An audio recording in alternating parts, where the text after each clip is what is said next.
What's going on, Colts Nation? Welcome back to another Bring the Juice Colts podcast live stream. Guys, we are having a chill stream tonight, talking football, life, and having some drinks along the way. And I have my friends here from the Tal Sports podcast, Corey, Todd, and Bobby. Gentlemen, how are you doing, Corey? I'm doing well, man. I'm doing well. Thank you so much for having us. Obviously, you've jumped over and been on our podcast a couple of times, so it feels good to kind of return the favor, and looking forward to some talking football here tonight. Todd, how you doing, man? Beautiful, man. Yeah, I echo what Corey says. I appreciate you bringing us three slumlords on here to get a little degen in the chat, get a little frisky, make the night fun. Let's rock and roll. Speaking of degen, real quick, Todd, your dog is for sure licking its butt right behind you.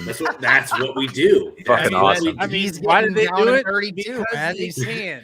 Because they can. That is It's the awesome. only answer. Good for him. Good for Bobby, him. how you doing, man? You know, I'm six bush lattes deep, and apparently I'm about to take a tequila shot. So Yeah, so that's how I'm doing. hey, I appreciate y'all being here. We're all gonna start this with a shot. Everybody wanna get going? Cheers. Hold on. Cheers. Hold on. Let's go, Hold on. boys. Oh God, I haven't taken a shot of tequila in God knows how I got long. the chills thinking of you drinking tequila. He hasn't had it yet, but he's about to do it. Hey, ladies and gentlemen, Come on, thank you, Bobby. everybody who is tuning in right now. Be sure to like the stream, guys. Helps it get out to more people. We're just chilling. You're going to have a good time. Yep. And also, ground rules for this stream for everybody that is watching. Make God, sure it's you so all bad. know a $10 super chat tonight or above gets me to take a shot. Anytime there is a $20 super chat or more, then it involves all of us taking a shot. $19 that's donations, tonight. please. I only have tequila. It's only got the tequila, so we'll take it easy on Bobby tonight. Yeah, we don't want to kill him because of his meeting tomorrow, but yeah, tequila. I like worth that. I like whiskey. that Bobby took a tequila shot and then just took a huge rip off a bush latte to back her down. He's got to wash it out somehow. Got to even it man. out, yeah. Oh, But- man. Oh That's gonna man! sit there But for a anyways, while. boys. Also, Corey, I see the Bowling Green Falcon Dude. flag back there, bro. Represent, boy. We Fuck got the Toledo, baby. Battle of I-75, baby. Let's go. Oh, it was amazing. I was actually in Richmond, Virginia at the downtown Hilton, traveling for work. 1999 super chat coming through there. That's Let's Yeah, the roll. $20 super chat. All The right. 1999. Oh my God. Thank you. all right. So I'm in downtown Richmond, Virginia for work, and I'm like, "Can you please put on ESPN right now? There's a game on. I know nobody here wants to watch it." But I ended up getting the whole bar, having my back, watching Bowling Green come back, score with 9 seconds to go. Let's go. Interesting enough, man. There's a lot shaping up for Bowling Green in the next couple of days. A lot shaping up for the MAC in the next couple of days. Yeah. Toledo seems to be the favorite out of the East, and Bowling Green is It's got a shot. they got a shot. They need Buffalo to lose, and they need to beat Ohio on Tuesday night. So first things first, beat Ohio on Tuesday. I don't think that they're going to lose to this Saturday. They play Akron. Akron, a 1-9 football team. So there's your little Maction dose for the That second for we the got a Shoe second Nation. 20 shot. Okay, Colts Iron Man. Appreciate that, man. I appreciate you being in here. Guys, let's do a small baby one here quick. No. Here's what I'm gonna do. I'm just gonna pour up a glass of Buffalo Trace, and then I'm just gonna take a huge hit out of that. All right, that's fine. Go 'Cause right I can- ahead. 'cause I Go can right stomach ahead. that. I'll stay my commitment to the shots. Caleb, I will say this. I'll wait a little bit just to get that last shot in. We will honor it. Pace it out a little bit so that way we're not killing ourselves early. I'm going to be naked by the end of this There's- shot, there's- or the end of this a stream. full pour of Buffalo Trace. and All I right, will appreciate drink that. I'll drink a solid amount of it. Bring the Cheers, juice, Here. aka take your shirt off. Great, yeah. I mean, we are bringing the juice. Only What one kind- what that's kind of taking juice their is he- shirts what off kind in of this juice is he podcast bringing? will be me. All right, it's my podcast. I'll do that. Yes, sir. But- You're in charge. Caleb, thanks for the $20 again. We will make sure that we do that one here in a little bit. We'll chill Anybody for a little else's bit. nipples hard? Hey, my boy Austin. Hey, yo, save that for the OnlyFans. Yeah, true that. That's the next collab. Rally Tal Sports and Bring the Juice.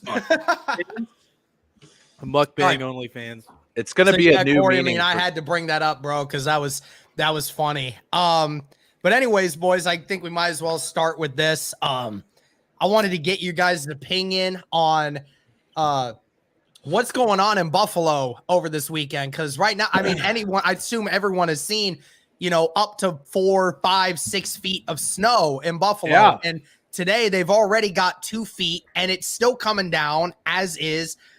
They've already said that, the game is going to be moved to Detroit and things of that nature. Now, the problem is already, guys, and I've heard this over the last few hours, is they're debating on whether or not the game is going to even be played at all. Yeah. Because the problem is Buffalo players are supposed to leave tomorrow out of Buffalo at an airport to fly to Detroit tomorrow. The only problem is with the fact that there's going to be 3, 4, 5 feet of snow on the ground. How's it going to get off the They're ground? questioning how all of these players are supposed to get to the airport in a matter of the way they did. I know a lot of people say, oh, we'll just, get somebody to come pick you up, this and that and this and that. Guys, they're in Buffalo, they're used to snow, but that amount of time is quick to shut the entire city down. It's insane. I mean, the first thing you really have to take into account, like you said, player safety. These guys have to go to the airport to hop on a plane and fly. But at that point, when there's that much snow on the ground, player safety is going to be huge. The plane is at a very high risk factor of not being able to successfully take off, in a situation like that. So obviously they moved the game to Detroit, which is fine, but are they going to take a bus? Are they going to take a plane? I mean, in my opinion, I think they cancel it and just reschedule it. Maybe they do a doubleheader on Monday night and they take a bus. Maybe that might be the move just to, make sure that the guys get there safely. But Corey, looks like you got something. No, it's just the issue with that is that you've got a major game for the NFL on Monday night, being that the Cardinals and 49ers are playing in Mexico City. Everybody wants the attention to that. They want to prove that it can work. Obviously, the last time they were in Mexico City, all the shit that happened with the field and that they had to reschedule all of that. I think they had a concert a couple of nights before, and it absolutely destroyed the field that they were supposed to play on. Yeah. But then we had one of the greatest football games of all time, which was, I believe it was Rams Chiefs. And it was 100 points were scored in that football game. Or something like that. It was 56 to 40, 52 to 48, or 56 to 48. Something fucking stupid like that. But it was a ton of points. But regardless, the NFL is clearly pushing a more global platform, which more power to them. Good for that. Good for the league for sure. But it would be difficult to do it. A Tuesday game, I think in the COVID era, I think we were playing some Tuesday football. That could be an option as well. And just kind of working some things out on the back end with all of those. So, but it'll be interesting, man. I'm here in Detroit, and it's been kind of cool to see people around the office are talking hey, $10 to $30 tickets. Should we just go watch some good football for once? Or do some scouting for the Thanksgiving game. Obviously, the Lions taking on the Bills in Ford Field Thursday. So pretty interesting. Yeah, I think it's interesting if you look at what the NFL was able to do during the COVID season, right? Extending the week an extra day and really providing fans an extra day of football, right? Because usually that Tuesday slot filled in another night of football for people who still had the itch and didn't. Sorry, we're all Mac people here. Didn't want to watch Mac football on a Tuesday night. So I think the Tuesday thing it works. It somewhat works because you got to think if they're going to be Tuesday in Detroit, they got to follow up Thursday afternoon against the Lions in Detroit again. Yeah, a less than 48-hour rest period after a 60-minute NFL game. It presents some injury risks, right? That's kind of where my head goes. If you extend the week, is you're already looking at a lot of injuries in this 22-23 season, and then you're given a super short week, and that's an even greater risk because. These guys just beat the shit out of each other, so they need at least a day or two to calm it down.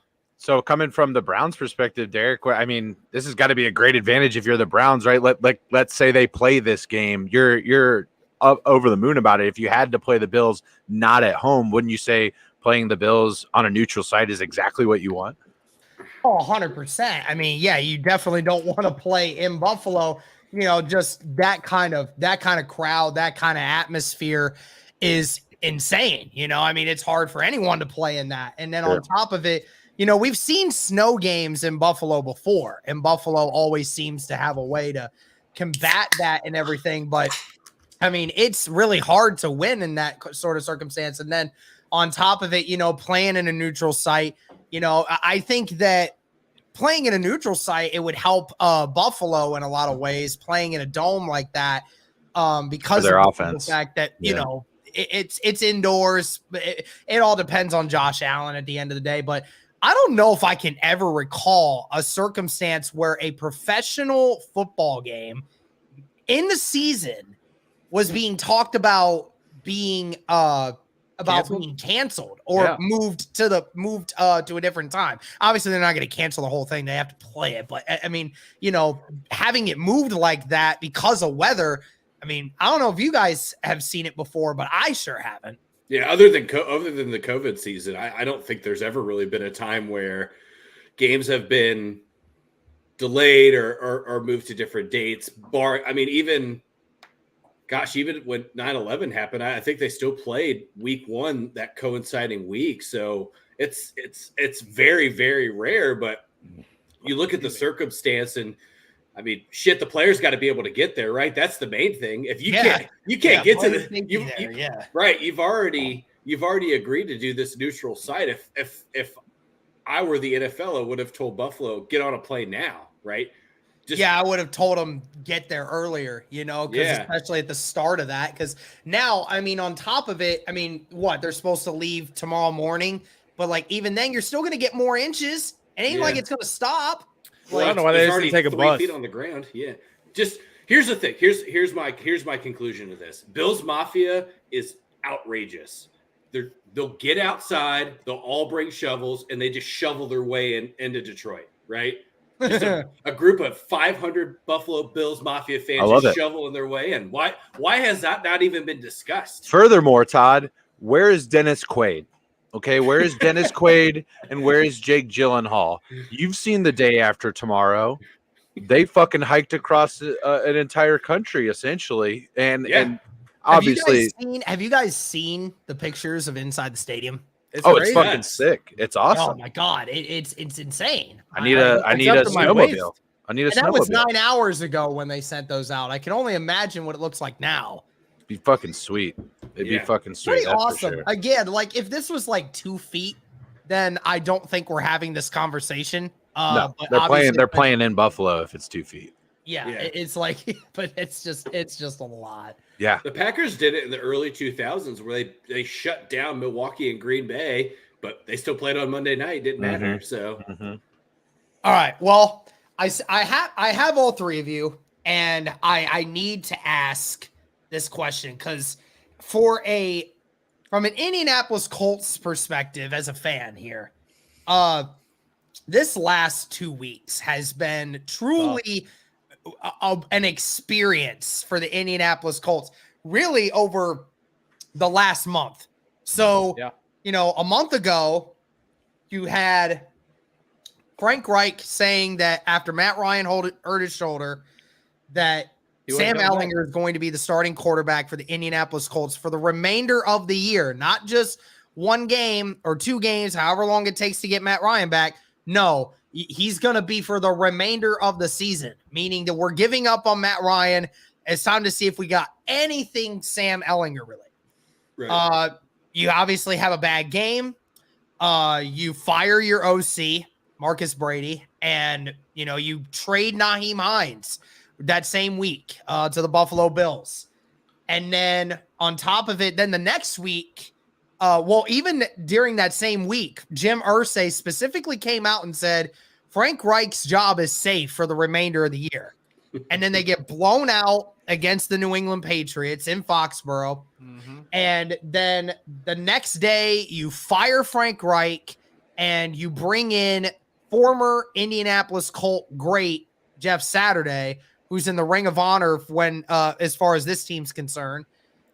He comes in And then, everyone in the media saying, oh my God, why is Jeff Saturday getting a job? This is so stupid. This is racist. This is stupid. Like, he has no coaching experience. Like, oh my gosh, like all craziness, right? And then Jeff Saturday goes out in Vegas and beats the Las Vegas Raiders, who, by the way, are a dumpster fire of an organization this year. It's bad how bad they are, but nevertheless, a win's a win. The Raiders did get 2 wins this year. So, whatever that means for the 2 teams they beat, I don't know. But Jeff Saturday in the chat right now. Is that really Jeff Saturday in the chat?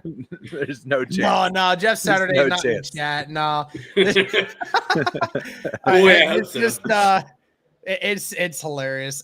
No, I mean, I don't know if you guys did see like what we were saying on Twitter the other day, but Pat McAfee was actually in our stream the other day. Oh, cool. Yeah, Nice. we were streaming the Colts presser. We had about 10,000 people in there at one point, and then Pat McAfee showed up, and he was in the stream. He was watching. That's pretty dope. Yeah, we know it was him because he tweeted at us afterwards. Obviously, famous stand-up comedian Pat McAfee, right? Yeah, the famous Pat McAfee. Yes, my favorite punter that's ever gone swimming in the river in Indianapolis. So yeah, that was happening, and then obviously they win in Vegas. Everyone's kind of eating crow because of that. It's kind of one of those situations, and now there's a different vibe around the Indianapolis Colts. I want to get, starting with Bobby here, I want to get your reaction to what has happened with the Colts and Jeff Saturday and everything else. I want to get your guys' reaction to what's going on. So, Bobby? I mean, first and foremost, Jeff Saturday is a legendary Indianapolis Colt. One of the best offensive linemen to ever do it. So, I mean, I'm not saying I understand the hire, from an actual coaching perspective, but because I don't know what his intentions were at the beginning, but I can appreciate it because like Jeff Saturday is a guy. Jeff Saturday is a guy that I would play football for. I love Jeff Saturday, watching him play on Sundays. Just like him and Pat McAfee. Pat McAfee's the GOAT. I love Pat. I watch his show all the time. But oh yeah. I thought it was interesting. It was an interesting move to pull Matt Ryan back off the bench and completely take the reins. And they played a decent football game last week, but that's a hilarious comment right there from Jeff Saturday. But no, I think the Colts going into the season, they had they had everything going for them. On paper, they were one of the best teams in the NFL, in my honest opinion. You had a seasoned quarterback. You had one of the best running backs in the league. You got Michael Pittman Jr., who obviously a great talent. This season has been extremely underwhelming for you guys. And, that's to say the least. To say the least. Jim Irsay at this point is pulling out all the stops just to try to salvage what could be, a potentially, decent season, maybe. If they can end up turning it around here. I mean, the division is still up for grabs at this point. I don't think the Colts are completely out of it yet, at least from a mathematical standpoint. But they'd have to get something going soon. And, I just – some weird things are happening in Indy right now. And I'm interested to see how the next couple weeks play out with Jeff Saturday at the helm, that's for sure. Yeah, 100%. Todd, what was your reaction to Jeff Saturday news? Well, first of all, I Googled the Rooney Rule just to verify that things weren't happening that weren't supposed to happen, right? That's initially where my head went, was like, well, is he a member of the Colts staff in any way, shape, or form? But turns out Jeff Saturday was a consultant, right? Analyst, something along those lines within the Colts organization. So once I got over that initial hump, I just thought about how big a stones Jim Irsay has to just tell everyone on his coaching staff and within the organization, none of you could lead this team. Let's bring Jeff Saturday in and see what happens. That's where my head goes. I can answer that question for you after this. You've seen his balls?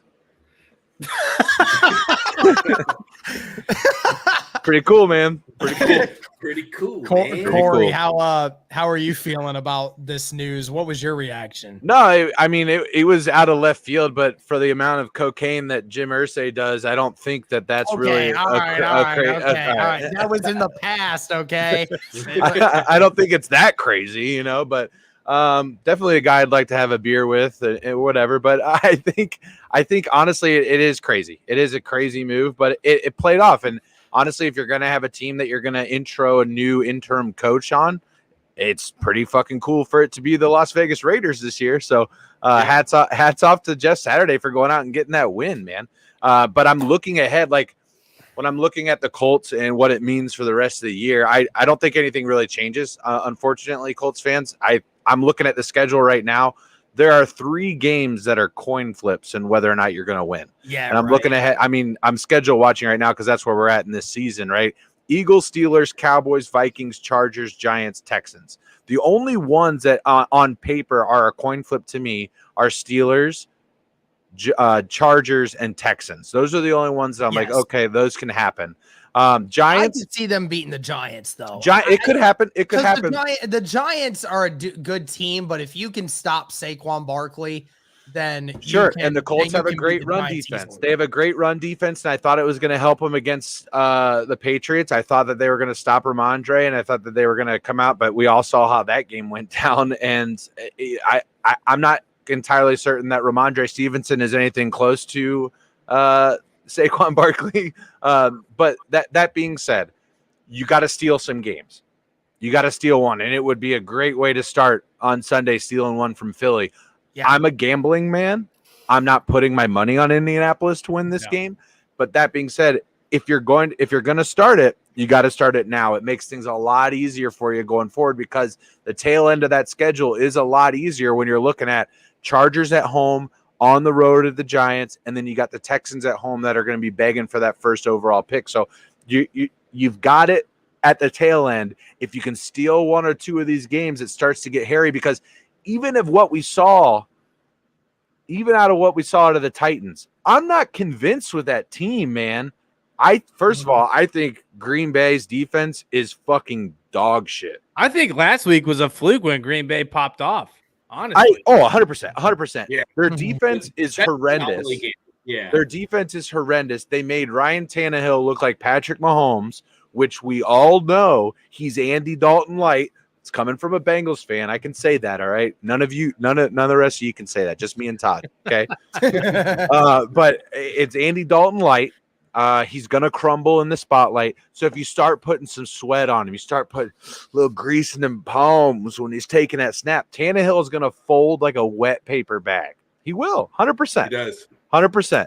So it can be interesting, but I think if you're the Colts, now is the time. You got to either steal this one against Philly, or if not, get a win against the Steelers like you should. I'm not saying you will, but you should. That one, of course, on Monday Night Football. Whew. And then we're gonna. I have no idea. I don't know. I'm hoping that the Steelers show up for that one. I would have 100% said with this team right now that we could have beaten the Steelers. Sure. But the problem is TJ Watt's back. That's the only thing that concerns me. It's like the Steelers are a completely different team when TJ Watt's on the field. Why is he back? Why is he back? Yeah, shut him down. Because I agree with you. Like they want to resurge themselves because Mike Tomlin is counting on it. An egomaniac. He's an egomaniac. Yeah, he's a fucking insane. He's crazy. I'm telling you what. This is going to be the first time in his coaching tenure that he's going to have a losing season. It's the first one ever for him. So it's something crazy, but I don't want to toot my own horn, but I believe I called that before the season started, boys. You did call that. A lot of shit. I got a lot of shit. I'm telling you right now. Whoa. Todd, I'm telling you right now, if TJ Watt didn't get hurt, the Steelers season would be in a completely. They would at least be 500. They'd at least be 500. No. I'm gonna push back. Let me tell you exactly why. You know why? Because guess who'd be the fucking quarterback right now? Mitchell Trubisky. You're right. It doesn't matter either way. They would still be. Their defense would still be elite. They'd still be winning games. Right. It doesn't matter. TJ Watt is the best player when TJ Watt doesn't play. In the entire league. I don't even know. Have they even won a game when he doesn't play? Seriously, it's a real stat. Yes. They have won a game without him on the field, but it's very few and far between. They beat Tampa Bay. Yeah. without him. Here's the deal. Okay, congrats, Tampa Bay, the trash dumpster fire that they were early. Here's the deal. Looking forward at Sunday's game, Bengals Steelers. Okay, I took the Bengals this week. Great. I took the Bengals this week because the They play- Steelers always Oh, play the that's- Bengals shitty in Pittsburgh. I'm going to address this. Go Atashi ahead. Raven. So the Bengals play like one of the worst teams in football. They have the third best offense in terms of EPA percentage and one of the best defenses. They're nearly top 10 in offense and defense. That's what it's just. I appreciate it. I appreciate getting the slack because we're the Bengals. We have a lot of stink to get off the franchise name. I appreciate it, but we would fucking dog walk the Colts. I'm sorry if you're a Colts. Nah, I don't I'm think just so. saying. I'm just saying. I ain't gonna let you say that. No, Just no. saying. The only the thing might is not be the the right only place to problem say with the that, Colts. The only problem with the Colts that I'll be the was heel. the problem for the whole season was the fact that the offensive line was worse than yours ever was. That's the problem. Like your offensive line last year compared to what the Colts offensive line was through the first 9 weeks. Our offensive line makes your offensive line look like they're high schoolers facing middle schoolers. Like that's how bad this Colts offensive line was. They gave up 36 sacks in the first 9 weeks, 4 sacks a game. I mean, Sure. It was about to. I think a lot of that's on was Matt an Ryan. All-time franchise high for that amount of weeks. Like Phillip Rivers got sacked 19 times in 16 games 2 years ago. And in 9 games, Matt Ryan and Sam Ellinger doubled that in almost half the games. I mean, that's insane. I think a lot of it is on your quarterback, though, to be honest with you. Like, to be fair, a lot of sacks nowadays in the NFL are on the quarterback. If you're taking any more than 2.9 seconds to get that ball out of your hand, it's your fault. It's not on the offensive line. It shouldn't be on the offensive line. It is that situation. Atachi, to answer your question, the Bengals are 5-4 at the bye, which is the exact same record that they had last year. Y'all are what, 8th or 9th in playoff? Currently ninth, right below currently it? 9th, 1 game out of first place behind the Ravens, who actually have. Here's the thing: like, there's like three AFC East teams in the playoff standings right now, and with New England right behind them. Somebody's going to mess up. Somebody in that AFC East is going to drop, and then somebody else is going to come in behind them. I agree. It very well could be the Bengals. I think you're going to see the Jets falter off. I think the sex appeal that New York's had early on is going to falter off somewhere between. I think on both AFC and NFC. Yeah, so I think you're going to see the Jets probably flatten out. I think this matchup against New England this week is where you start seeing the decline for New England. For the Jets, where they start kind of getting into back to the 6 or 7, a 6 or 7 win season, which is a significant upgrade. But you're right. I think you're going to see. I think you're going to see the Bengals quickly get into that top 8 or top 7, excuse me. And it's not a gloat as being a Bengals fan. I think it's just statistically that's the most accurate thing that's going to happen. Right. 3 teams from one division traditionally just don't make it in the playoffs. And Todd, I will answer your question when it came to Jeff Saturday. I'll tell you why that hire was made. A lot of people don't quite understand it, and maybe it's just because they haven't been around. They haven't watched like what the media has said about the situation, but it came out as the fact that. You know, I don't think Irsay said this publicly, but I think everyone in Colts Nation knows it at this point, is that Irsay came into this season, right? Like in the offseason was saying all chips in, right? Like this team is about to do what Buffalo does, what Kansas City does. What we're about to do is put our name into the conversation for best team in the AFC. Like that's what we're going to do. And sure enough, like what we've seen through the first 9 weeks going into that hiring is this team is terrible. They can't block. They do all this thing. AFC. Hey, Austin, I'll take one more shot. I have to take mine anyway for Caleb. So here's shout out to you, Caleb, first for this shot, and then I'll take another one. Oh, yeah, we're in on that one too, Todd. That was a $20 one. Well, Austin, I got you going. What up, Emily? Thank you for making me drink.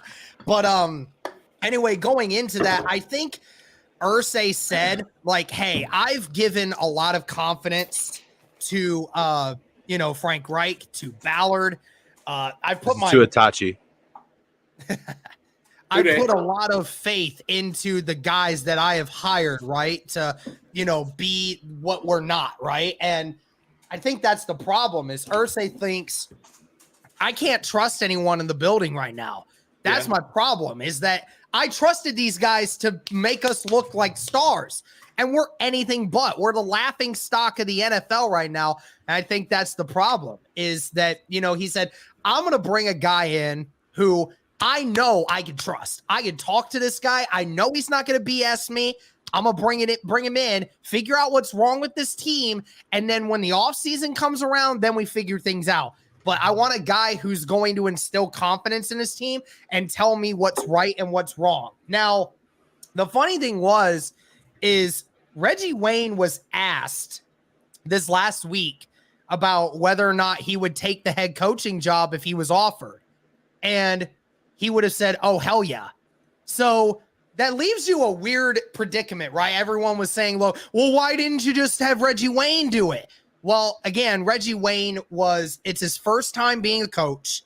It's his first time being in the building in this kind of role, right? So, and not to say he doesn't trust Reggie Wayne. I think the problem just is he wanted a fresh new perspective on how things were going in the building. And you couldn't trust anyone in the current building because almost everyone is new to the building. Literally almost our entire coaching staff on the defensive side of things is almost entirely new. Almost everyone. The only guy that has 4 or 5 years experience in this building is the special teams coordinator, Bubba Ventrone. And I don't think you want Bubba Ventrone calling plays and developing an offensive scheme as a special teams coordinator. Well, that's what I had heard. I had heard that initially that was the direction they were potentially. Yeah, that's what everyone was immediately thinking. But then because of what the Raiders did after Gruden, right? You bring in your special teams coach last year, and it was like the swan song. They win the game after all the Gruden shit goes down, and you're like, oh my gosh, this special teams coach knows exactly what he's doing. So I appreciate that an organization has the tenacity to go in it and make such a drastic change. And I think it really it shakes up the front office and it shakes up the sidelines, right? To dictate that, hey, we just don't have the camaraderie to be able to take just to take anyone on our staff and be able to do this. So I like Jeff Saturday. I echo what Bobby said. Like Jeff Saturday is just one of those guys that.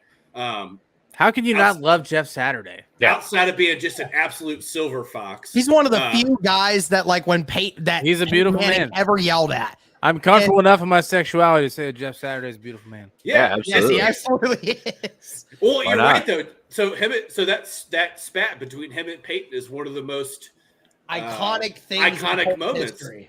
But then they go out and the next drive, score a touchdown, and they're best friends again. So that's the thing, right? Like Jeff Saturday, Jim Irsay pleaded on this forever.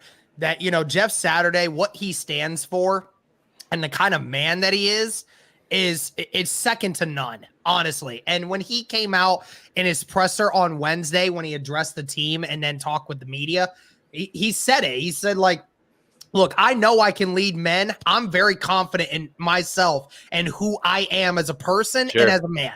I don't need any validation from anyone. Right. I know what to do. I know what I'm capable of. And he said, you know what? I may not be good at this thing. I may go 8 games in. I might suck. And I'll just be like, all right, adios. See ya. Thank you for giving me the chance. I might be really good at it. I don't know. But he's like, I know that I'm going to go in here and do my damnedest, and I'm not going to settle for anything less. That was one of the coolest things that I heard, because he was just like, he's like, my job at the end of the season is not guaranteed. He to echo your point, he's like, I could be terrible. I could be great. But at the end of the season, it's not guaranteed that I am the head coach starting next season, but for the rest of the season, I'm going to give it everything that I have to put the Colts in the best position to be a good team. Yeah. And that was that's all you could ever ask for. Here's the real perspective. It couldn't have gotten much worse. Right. There was no feeling. We talked about this on our show last week. Is like, there is no opportunity to fail for Jeff Saturday. If he fails, like if he loses more games than wins, then it's exactly what everybody thought it was going to be, right? Yeah. It's exactly what everybody thought it was going to be. But if by some chance he goes better than 500, right? Then you're talking about a different conversation, right? Absolutely. So it was a win-win situation. Now he can probably literally coach anywhere at any level in some capacity, not saying a head coach, but he can coach in some capacity. Like, let's say he doesn't end up being the Colts head coach next year. I could see some other team saying, you know what, I could use a nice offensive line coach. Let's pull Jeff Saturday. Detroit Lions like to hire previous NFL players as coaches within their organization. Who knows? I'm going to show y'all this. Let's see it. This popped up 2 hours ago. So Orchard Park, home of the Buffalo Bills, has seen 66 inches of snow in the last 24 hours. That's insane. 66 inches, the highest total ever recorded in New York State in a 24-hour period. 66.9 inches. Nice. Hey, dude, that do you get it? Insane. Do you get it there? Yeah, I get it. I get it. I'm not stupid. You're hosting these fucking clowns on your podcast, man. I wanted I'm us not on here, stupid. Darren. I get it. All right. Yeah, it's almost 7 feet of snow. That's what we all thought, right? Made. I've heard them all. All right. I have characters as friends as well, so all right. I hear them all. Good. Didn't want to step over the line. I've been known to habitually step over the line, so just keep feeding me these shots. There was a few instances over the Well, last I mean, couple weeks the where I was good like, thing ooh. is, Corey, if you ever stepped out of line, I can always remove you. So it's, I know. Interesting. That would be interesting. Here's the thing: if anything would, I can't say humble. If anything would just give Corey, I think it would gratify him to be like, I did it. I found the spot where people are like, "Oh shit, this is too much for me." How do you know where the line is? How do you know where the line is until you cross it? You normally ask the guy, "Hey, is this crossing the line?" If you have to ask, then it's implied. Well, here's the thing. So that's a good point. Yeah, if you have to ask, which is why I don't ask. It's crossing a boundary. But you did. So last Wednesday, he got really close, right? So we won't tell you what I said. We're not going to say what he said, but it was a. All three, me, Bobby, and Aaron all went 16 going on 17. Yeah, okay. Easy. All right. Anyways, let's shift the conversation. You don't like the sound of music? Yeah, let's shift this conversation. Let's talk about. I don't know Tom Brady how does. much y'all watch college football. I mean, I'm assuming that's something everybody does here. So let me just ask. How about those Vanderbilt Commodores, Todd? Sorry. Go ahead, Darren. Wait. Who did Vandy beat last week? That was big. UK. Hey, yeah, that's bad, especially since a lot of people like Will Levis, and Will Levis is a guy that the Colts are potentially looking at. So can I speak? Let me speak on Will Levis. Go ahead, Todd. Yeah, so let me give you my 45 to 90 second spiel on Will Levis. Okay. So Will Levis has all of the tangible things that an NFL quarterback's supposed to have. Size, he's fast, strong arm, very intelligent, very high football IQ. Let me phrase it that way. Yeah. He has no idea how to win a football game, though. That is where that's the falter that comes with Will Levis, is that when you get to the NFL, you have to be able to run a 2-minute drill successfully, right? We watch a lot of quarterbacks do it really, really well and then really, really poorly. Corey and I watched it a lot as Bengals fans, right? So it's Will Levis doesn't have that next level stuff, and I feel very sorry for any team that drafts him in the first round in this next draft, because you're going to wait 2 to 3 years for a guy that is not going to pan out in the NFL. That's just my personal opinion of him. You said he's got good football IQ. The fact he doesn't have any of the weapons that are close to any what the other guys have in the top of the draft. Hendon Hooker, he's got an elite wide receiver, and the system that he runs, it influences him in a lot of ways. It's all pro level. Easily the best wide receiver core in the country. Yeah. Bryce Young, he's had good wide receivers. He understands how it goes. I mean, the problem also is the fact that the system that they run, it's most not an NFL pro-ready system of any of them. So he understands how to run a quarterback in a professional NFL offense. Only problem is I just don't know the talent that he has around him. I just don't like. I don't think that the coordinators too. I feel like they do a terrible job of using his strengths, and that's what I think the problem. They do because you're right. There is a lack of wide receivers, right? But he also has one of the best, maybe most degenerate running back in college football. But he has one of the best running backs in college football, in Chris Rodriguez Jr. And Kentucky doesn't set the foundation to run the ball and then extend Will Levis correctly. So I think you're right. I think there is something to what they're doing in Kentucky with him, but I just don't know if he has the stones to be an NFL quarterback. I just don't see that's something, and that's unfortunately like something that, you know, we as like fans of the NFL and college football, we can have that opinion about somebody, but truthfully, we never know. The only thing is we expect the guys like we expect the guys in the NFL who interview these players. Bobby, go ahead. So I just want to address a really interesting conversation that's happening in chat right now. Let me pull back up Peyton here. Manning. Caleb said it would be amazing if Peyton Manning was our Manning, coach. yeah. Boris said maybe they talked about it, but Mathis thinks Irsay hired Saturday to lure Peyton back to the Colts for a front office job.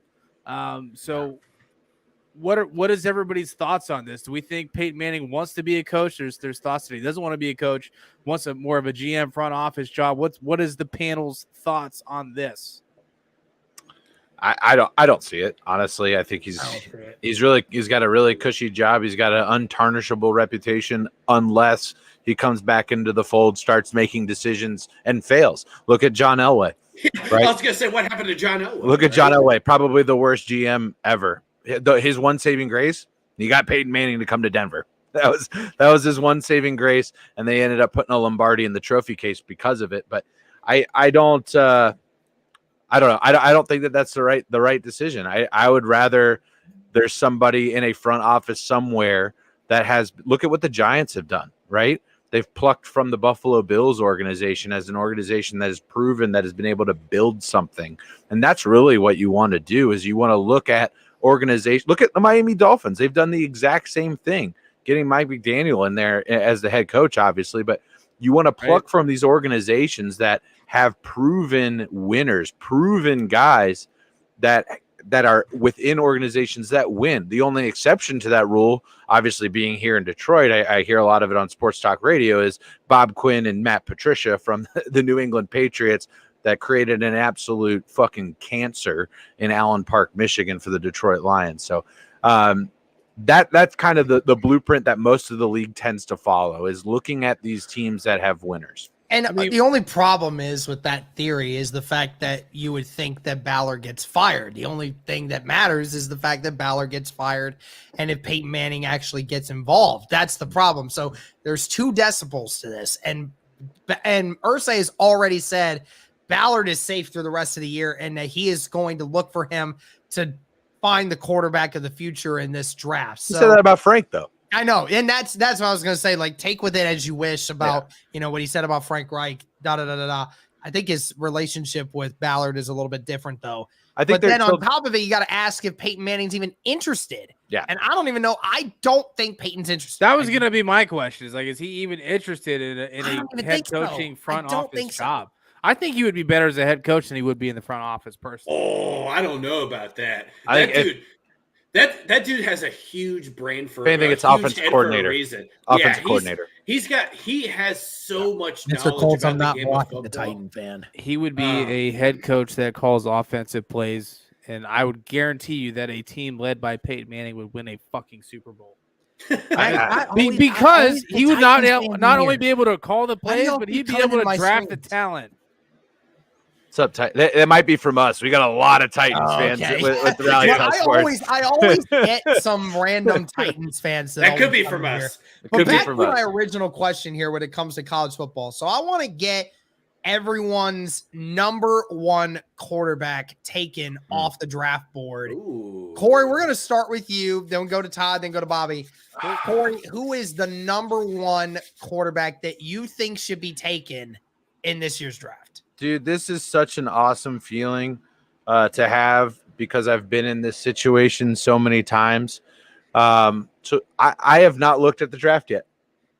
It's Okay. awesome. It's awesome. Lucky I you. haven't looked. Lucky you. I know. Because No. I've not had that fortunality. Okay? I know. I'll tell you who I would take though with my limited looks. It'd be Bryce. It'd be Bryce. Young. It'd be Bryce. I think that honestly, I think that based on what I've seen over the entire he's got so many weapons. So did Joe Burrow. Right. But we've seen what Joe Burrow can do. I hate that argument all the time. Well, he's had so many good. What do you think he's going to get in the NFL? What do you think they're going to get in the NFL? They're going to get the best, 32 times 3, 96 receivers that exist on the fucking planet. That's what they're going to get. I don't want to hear anything about Stroud's weapons.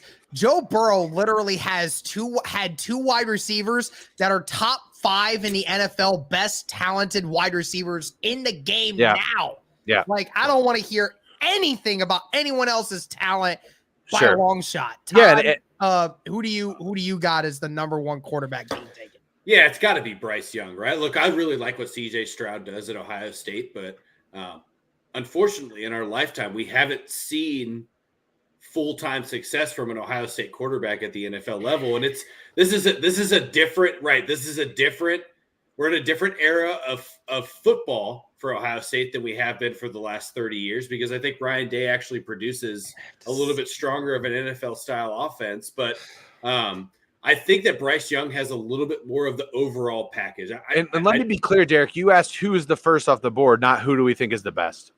Yeah, I understand. Yeah. I understand. Yeah. I can see you over there just fucking squirming because we're not saying CJ. Listen, what we're not Todd saying just CJ. brought up that argument, I've had to have that argument a million times with people on Colts Twitter, and I refuse to even acknowledge that argument. I refuse to acknowledge it because the problem is you're trying to take past history on quarterbacks that were not capable of being good quarterbacks in the NFL, and you're trying to stipulate it as a school argument and not looking at what traits actually make the guy capable of being a good quarterback in the NFL. And I'll make my argument about that in a second.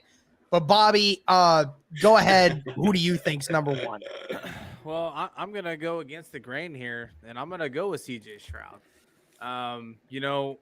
Taylor had mentioned earlier that Marvin Harrison Jr. would be a great addition to the Indianapolis Colts team. And we would all love to see Marvin Harrison Jr. go play for the team that his dad played for and caught so many touchdowns. He's going to be the best wide receiver in Marvin Harrison Jr. is years. absolutely guaranteed. Wait, hold on. What was that comment? He's going to be Marvin Harrison Jr. will be the best wide receiver in the NFL in a few years. Oh my! I think there's a guy in. I think there's a guy in Minnesota that has something to say about that. No, I think Marvin Harrison Jr. in a few years. I promise you. I think there's a lot of guys that have something to say about that. But no, don't get me wrong. I love Marvin Harrison Jr. I think he's a great talent. But I don't think it takes anything away from CJ Stroud and what he does with the football. No. I think CJ Stroud throws a nice ball. He's obviously got the mobility to play in the NFL game. I know Bryce is obviously, I think he's going to be the first off the board, but I think CJ Stroud might finally be the quarterback to break the mold. I know we all thought it was going to be Justin Fields, and Justin Fields has showcased that. Is doing that though. Yes, right. That's what I was going to say. Turning into the quarterback that everyone says is I was getting to that. Yes, that I think all of us here from Rally Tal Sports agree that Justin Fields, like we've said this the last few weeks on our show, is that what we're seeing out of Justin Fields over these next few weeks is a competent offensive scheme. Yeah, that is something that he hasn't had since he's been in the league, right? Yeah, that's something that he hasn't. You're going to see more of the same from CJ Stroud. I think we finally turned a leap with these Ohio State quarterbacks. Yeah, it's a different quarterback, though. Yeah. So here, let me say this, Derek, and I understand where you're coming from. Yeah.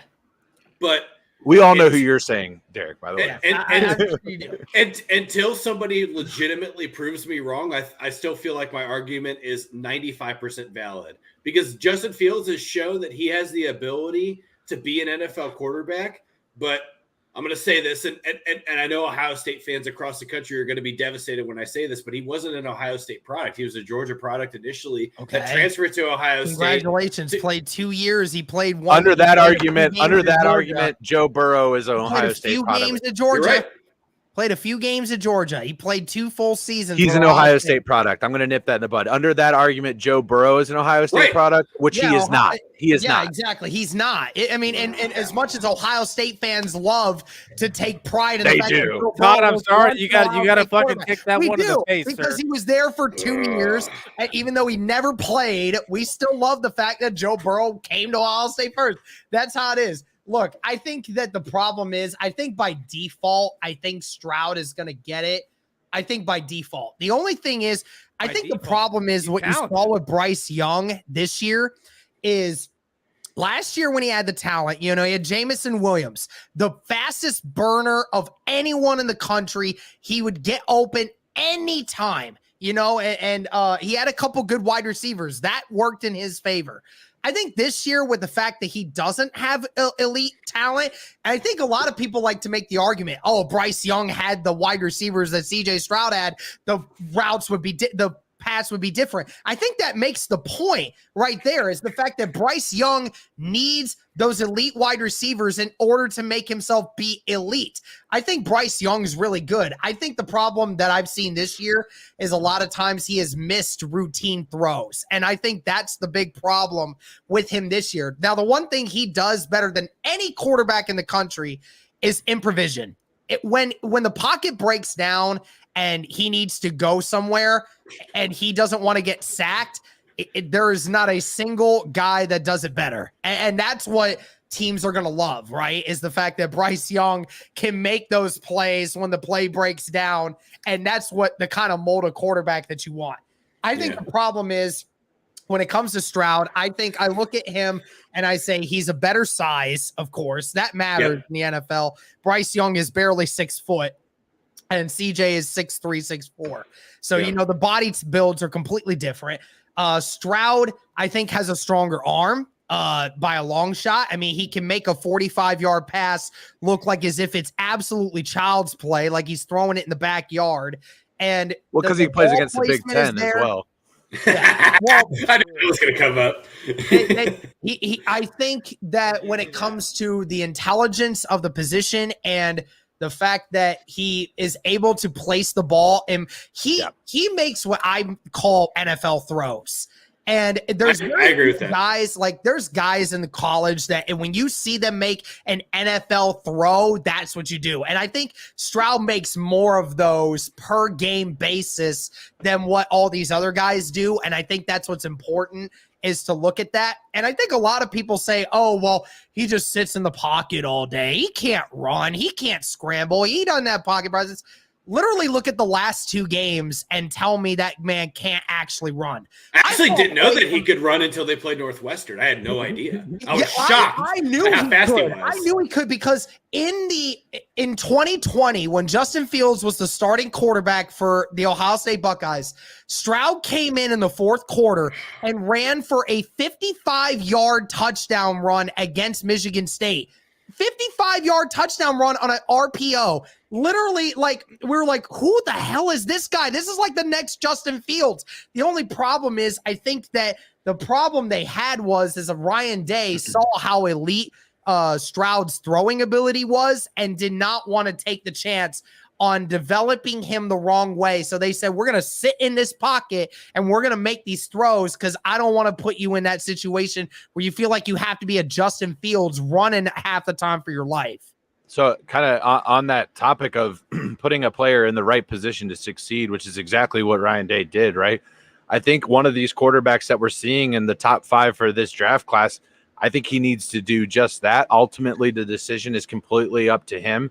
This is a guy that was considered the number 2 overall prospect coming into this year. And I'm talking about Anthony Richardson out of the University of Florida. I knew you were going to say that. This is a guy that I'm telling you, Todd, I know that you're gonna roll your eyes and everything Classic like that. Gators fan. Listen to what I'm trying to say here. I This wanna guy, listen to this. this guy has literally every intangible that you could ever want out of a quarterback. He is the rawest prospect that literally exists in this upper echelon of QB prospects. He's the rawest because he hasn't had the time like a CJ Stroud or like a Bryce Young. And I'm not going to say that he is that or he will be that. I just like to see it. So when I compare an Anthony Richardson and his decision, I think he should stay an extra season. I agree with that. I don't think he's ready to go to the NFL yet.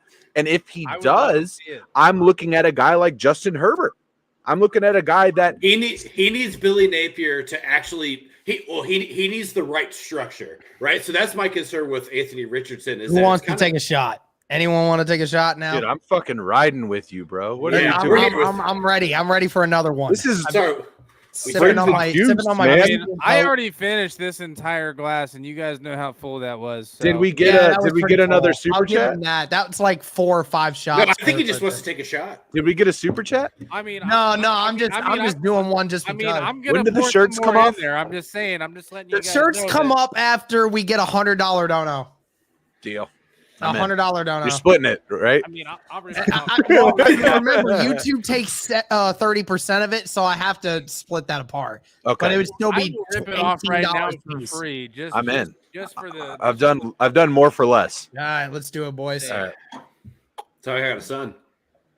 That's how I have. I will say this about the Anthony Richardson thing. I have been one of those guys that has said no to Anthony Richardson because from a Colts perspective, I don't want to take the time to build that because the problem is, like you said, is I think he needs to return another year. Yes. That's my problem because yes. As a talent, like you said, the rawest guy ever, but he has every intangible to be an elite NFL quarterback. The only problem is when you ask him to put the game on the line and you need him to make throws, a lot of times it just doesn't happen. He makes bad throws. Not even just doesn't make throws. He makes bad throws. Yeah, it's bad. Like, I mean, his accuracy on the year is like 53%. So it's like that needs to get a million times better. When he starts completing over 60% of his passes, and then he has that athletic ability, then come talk to me and I'll be like, yeah, throw everything at that guy. Fair enough. And let me just say, when you're looking at just for the chat's purposes, when we're talking about, well, you guys keep saying he has all these intangibles. What are they?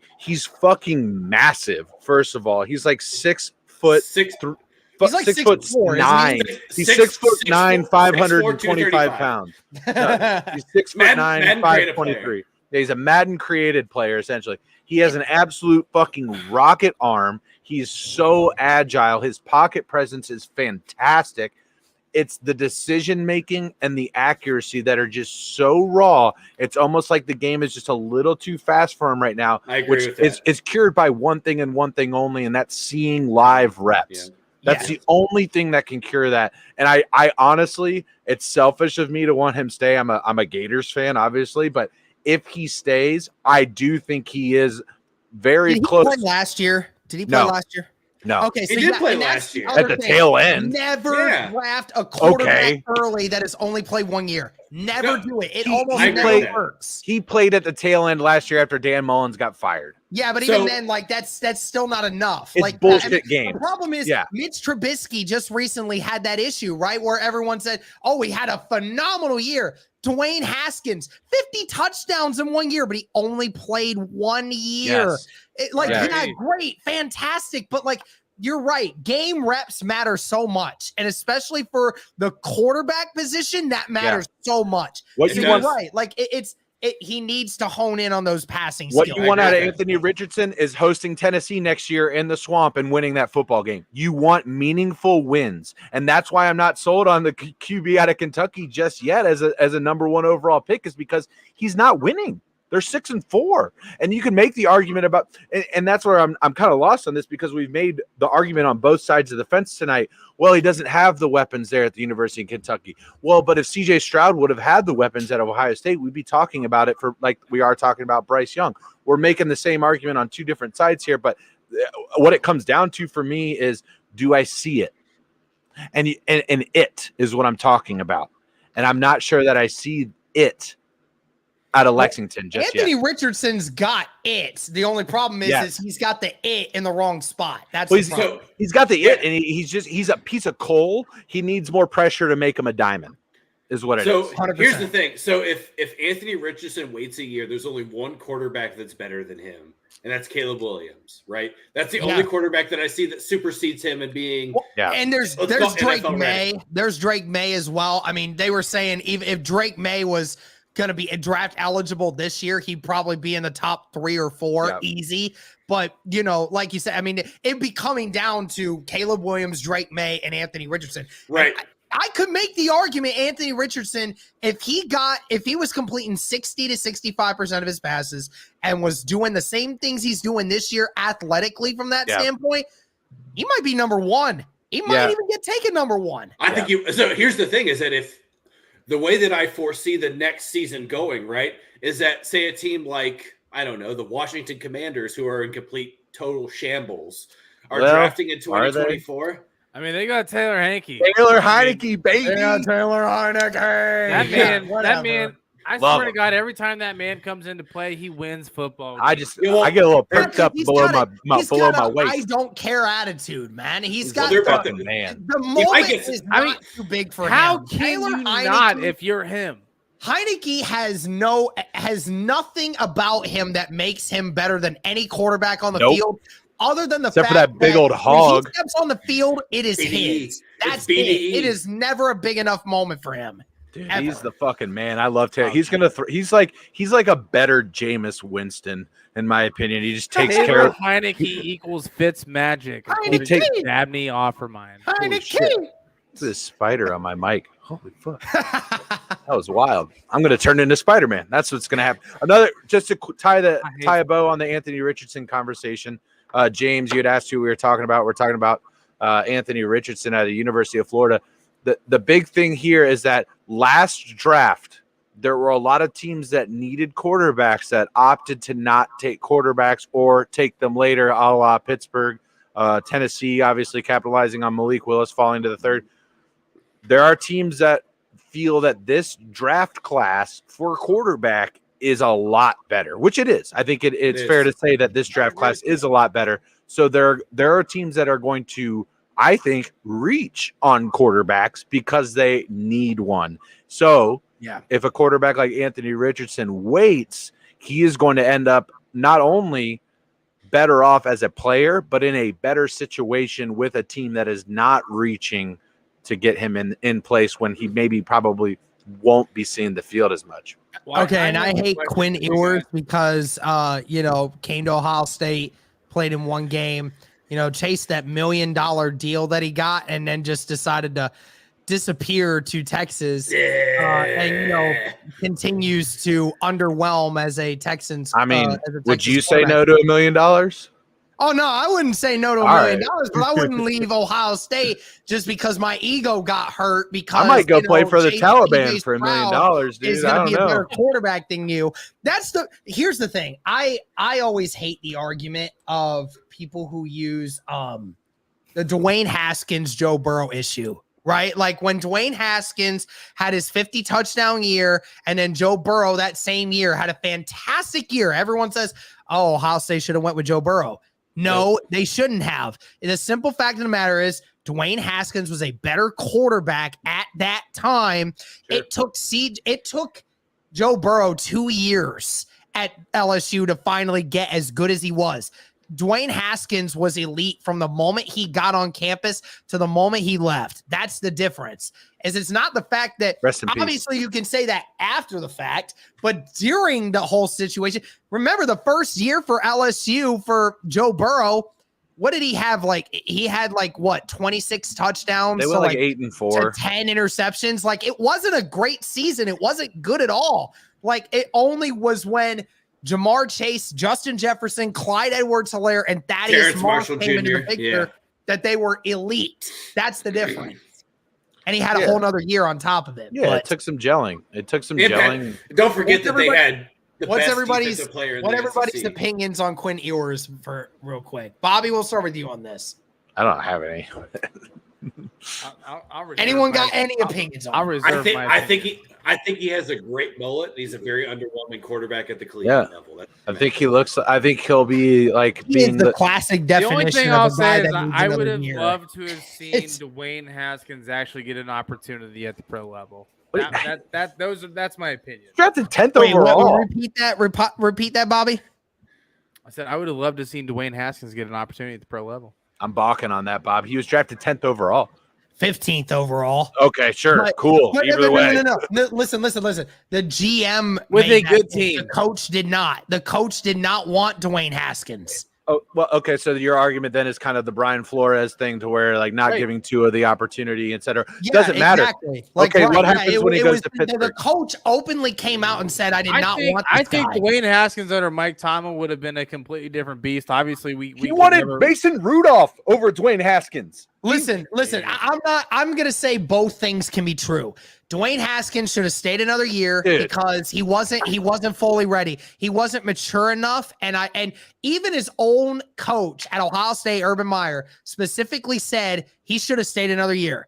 He should have, and that's a very arguable point. I even said that before the season went on, that he should have stayed another year. Sure. I know he was I agree. fantastic. He was chasing the money. Of course he was. If you're going to get picked the first round, of course you're going to do that. Hard but to the pass. problem also was he was not put into a good situation. He was put in with a coach that did not want him to succeed. And when you have an immature When have the player that Redskins came in and the did not want him to Commanders ever succeed, drafted talent and developed it? The commander. Sorry, he was drafted by Jay Gruden, right? The As a head coach of the Commanders? Ever drafted Derek? and developed talent? I don't remember who the coach was during Yeah, that it was time. Jay Gruden. You're Jay right. Gruden, I believe it. Yeah, It was so the head Jay coach. Gruden did not. Yeah, I mean, it's been blatantly reported that Jay Gruden withheld anything that he could to make sure that he would not succeed. That's why he didn't start him at the beginning of the year. Well, let me That's just make this point. Neither did Mike Tomlin. Okay, he went to the Steelers. This is like his third or fourth year in the NFL. He went to the Steelers. After his confidence was already destroyed, Okay, and, you could say- and he was already underdeveloped as a player because he wasn't getting any of the starting reps and getting in the same circumstances before. He had to earn his way up. Then Josh Rosen should be a successful quarterback in the NFL under the same argument. Then Josh Rosen was trash. Everyone knew that. It was a I'm telling decision. you, It was a terrible decision by Arizona to make I'm that telling decision you in the right first now place. that Dwayne Haskins was appropriately placed on the depth chart in every organization that he was in, because Dwayne Haskins couldn't beat out Mason Rudolph for a second string job. I don't care how bad your first 2 years are. If you can't beat out Mason fucking Rudolph for a second string job, I am not one to speak ill will of the dead. And Mike Dwayne Tomlin Haskins, is a very proud man. rest in peace. And when Mason Rudolph has been in the system for years and years versus a kid that's still learning to have to get to the spot that he's at, you're going to give the default to Mason Rudolph. A guy who's been in the system for years. From my perspective, I'm not. I'm giving it to the young kid to see what the fuck I got. The Commanders right now. What do I got? Commanders right now. Sam Howell, who's their third string quarterback. Like, you can't tell me he's not more talented than Taylor Heineke. But Heineke understands the game better. He gets it better. He understands the moment that it takes in that moment with that organization. I get what you're saying. My point is that when you have the young guy and you want to see what you got, that's the art. You already know what Mason Rudolph is. You already know. And Taylor Heineke, you know what he is.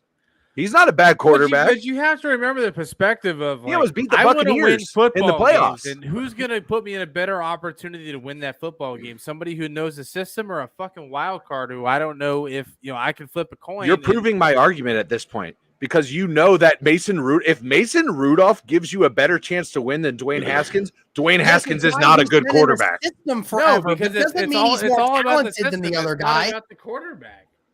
And Dwayne Haskins got there late in the offseason. He wasn't there for years and years in the building and understanding how it is. That's why Cooper Rush got the chance over when Dak Prescott went down. Cooper Rush went in. And then when they started winning every game that Cooper Rush came in, there was the debate on whether or not they should even keep Cooper Rush in at that point.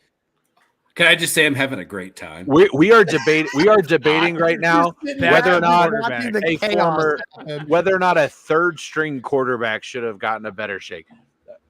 It's irrelevant. The Indianapolis Colts, right? Nick Foles was the backup quarterback, but yet he has never played a snap for Indy this season. He got jumped by the third string quarterback, Sam Ellinger, and Nick Foles has never touched the field yet with everything the Colts have had. Whoever evaluates quarterbacks for the Indianapolis Colts as a whole, as an organization, needs to be fired. Whoever's making these decisions, let's continuously be in QB purgatory for half a decade since Andrew Luck. And just it's insane. But here's the problem, Corey. Here's the problem. So here's the thing. I've heard from credible sources. I've heard from guys who cover this team and from people who have talked with some other people in the media. Chris Ballard has said before he was all in on Justin Fields in the draft 2 years ago. Only problem is he did not want to jump up to where the Bears were to go and get him. Yeah. And that is what angers me the most about Chris Ballard is knowing the fact if you knew a guy was going to be there and you had the chance to go and swipe him and he was there, from what I heard is he did not want to take a chance on a rookie quarterback. Now, my problem is with that is if you don't want to do that, go sit somewhere else and let somebody else go make that decision for you. Hey, Derek, you know what? Somebody else. Bengals fans are saying, welcome. Come on in. We've got a nice seat for you. I heard Corey struck the beat. Oh shit, Derek's upset chord. That's what I just heard. Yeah, now he was tuning in his guitar. To me, dude, because it's like, dude, that's what the NFL is about nowadays. Going and finding a young guy to mold into your system. And I could only imagine Justin Fields with last year's team, with that offensive line, this year's Jonathan team, Taylor, and how they could run an RPO with Jonathan Taylor.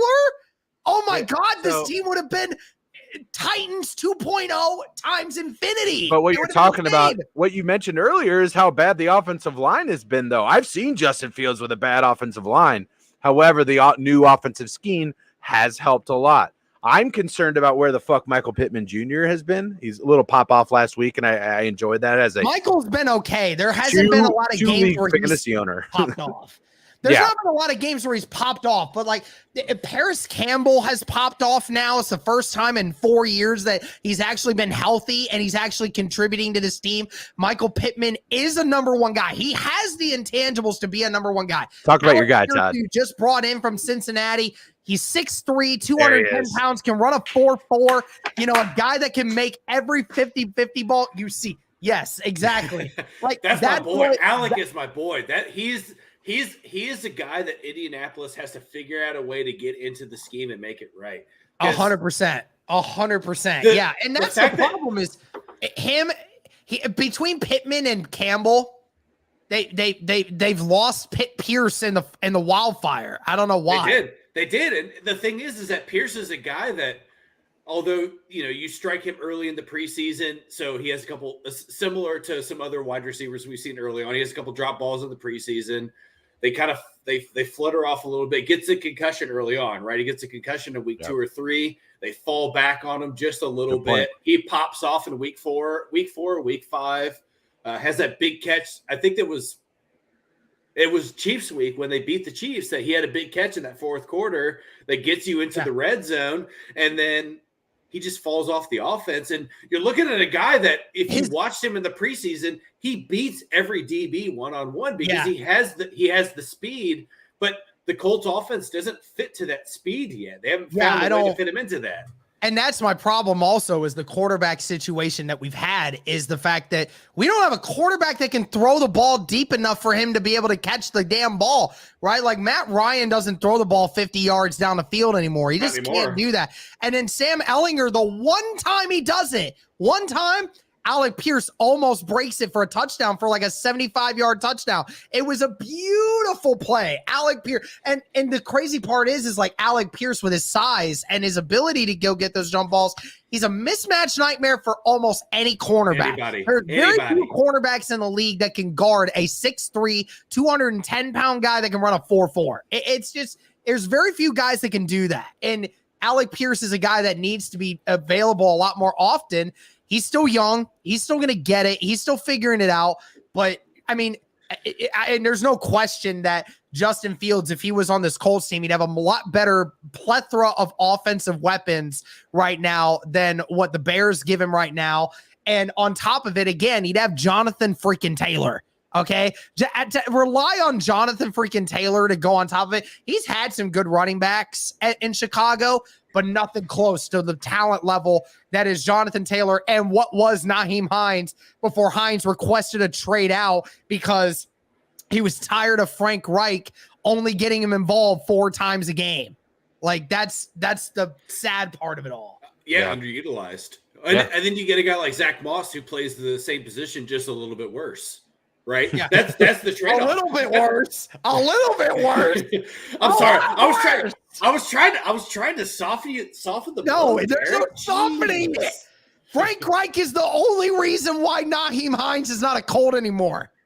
And that's God. Hate that. Yeah, I mean, I don't know. I mean, Nyheim Hines isn't getting you into playoff contention, though. You know what I mean? It's one position, one position. In 2020, cool, but it's one position and one position only, in my opinion, and that's the quarterback. That's the only player that can get you into a position to where you're actually going to matter in the postseason. In my opinion, it's 100 million% the quarterback. That's it. I get it. I get it 100%. I mean, that's why I'm frustrated with the Colts, and I'm gonna say but that's like, my point is that you're splitting hairs at that point. Like Nyheim Hines is not a straw that broke the camel's back for the Colts organization. Yeah, maybe it sucks to see that guy go, but you're gonna be fine. You can replace your coach in the offseason was saying, if I'm a fantasy owner, I'm taking Nyheim Hines. Talking about he's how replaceable. we're going to use him in ways that we haven't used since 2020, and then. Oh, my best bet is to use him out of the backfield, get 1 10-yard catch every game. That's it. I'd be more concerned that Jonathan Taylor is not a top 10 running back right now. That's what I'd be more concerned about, that he's 15th in the league in rushing. That's what I'd be more concerned about that than the fact that Nyheim Hines is not on the team. I can tell you why. One, for the fact that, again, he's been hurt a couple times this year with that ankle. And then on top of it, running backs get hurt. Sure. The offensive line has been atrocious this year. I mentioned that earlier. Why? Where's the regression? Because coming into the season, we're talking about them as one of the top 5 O-lines. I can't tell you, Corey, exactly what's wrong, because the problem is okay, so the Colts lost Eric Fisher in the offseason, left tackle. Sure. While Eric Fisher was not great at all in pass blocking, he was very efficient at run blocking. That was what he was really good at. And then you lost Mark Lewinsky in the offseason, who, by the way, was not only he was your most reliable offensive lineman. In the last 3 years, he had not missed a single game. He was the only Colts lineman who you could actually say that to. So he was very reliable, and that's the difference. And so you have 2 positions on the offensive line that you need to fill, left tackle and right guard. You failed to address both of them. You said there's guys on the line that you feel confident are going to be able to figure it out. God, that sounds like the Bengals. Terrible. Yeah, terrible. Been there. The Colts mishandled the left tackle spot so bad. It's worse than Bengals bad. Worse than Bengals bad. And then have you seen Jonah Williams PPR for a week? I don't know. I don't know where the Colts offensive line's head got in, but Quentin Nelson has been, other than last week, has been terrible all year. That's weird. It's weird. It's weird. He's been horrible all year long. Horrible. Like there's been times where he lets people walk in through the line, through the opposing A gap, and doesn't block them. And then the right tackle, Braden Smith, who, by the way, you're paying $18 million a year, the top right tackle in the league, and he's getting destroyed by 35-year-old Jerry Hughes. Like, that's how bad Braden Smith was through the first 9 weeks of the season. I mean, this offensive line, I don't know, to the point where I don't know what the problem was.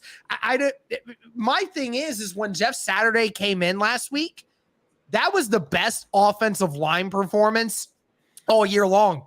Easy. Because not only were they able to pass protect and not let Matt Ryan get hit every other play, but they were able to run the ball efficiently. They ran the ball 22 times for 150 yards. I mean, that's very good for an offensive line. That felt like the 2020 offensive line for the Indianapolis Colts all over again. That's what that felt like. So I don't know if it was the fact that they lost confidence. I don't know if it's because they just really aren't that good. Me personally, I just think it was because they lack confidence. I think they felt like Frank Reich, even though they respected the man that the coach that he was, I don't think they trusted his coaching. I don't think that they trusted how things were going. And I think that where they put them in a position with the new O-line coach and how things were running, I don't think that things were moving as simply as they seemed. And that's why, guys' morale was so low that I just think they just couldn't block anyone anymore. And then Jeff Saturday comes in and then they're like, oh, okay, well, we can block now. We got that confidence in them again. Like, I don't know. We got to figure that out, though. I just want to be a little water to dilute this Kool-Aid here a little bit. I mean, I get the energy behind it because you're like, oh, finally, we got this fucking guy out of here. And the first thing we do is we win a game.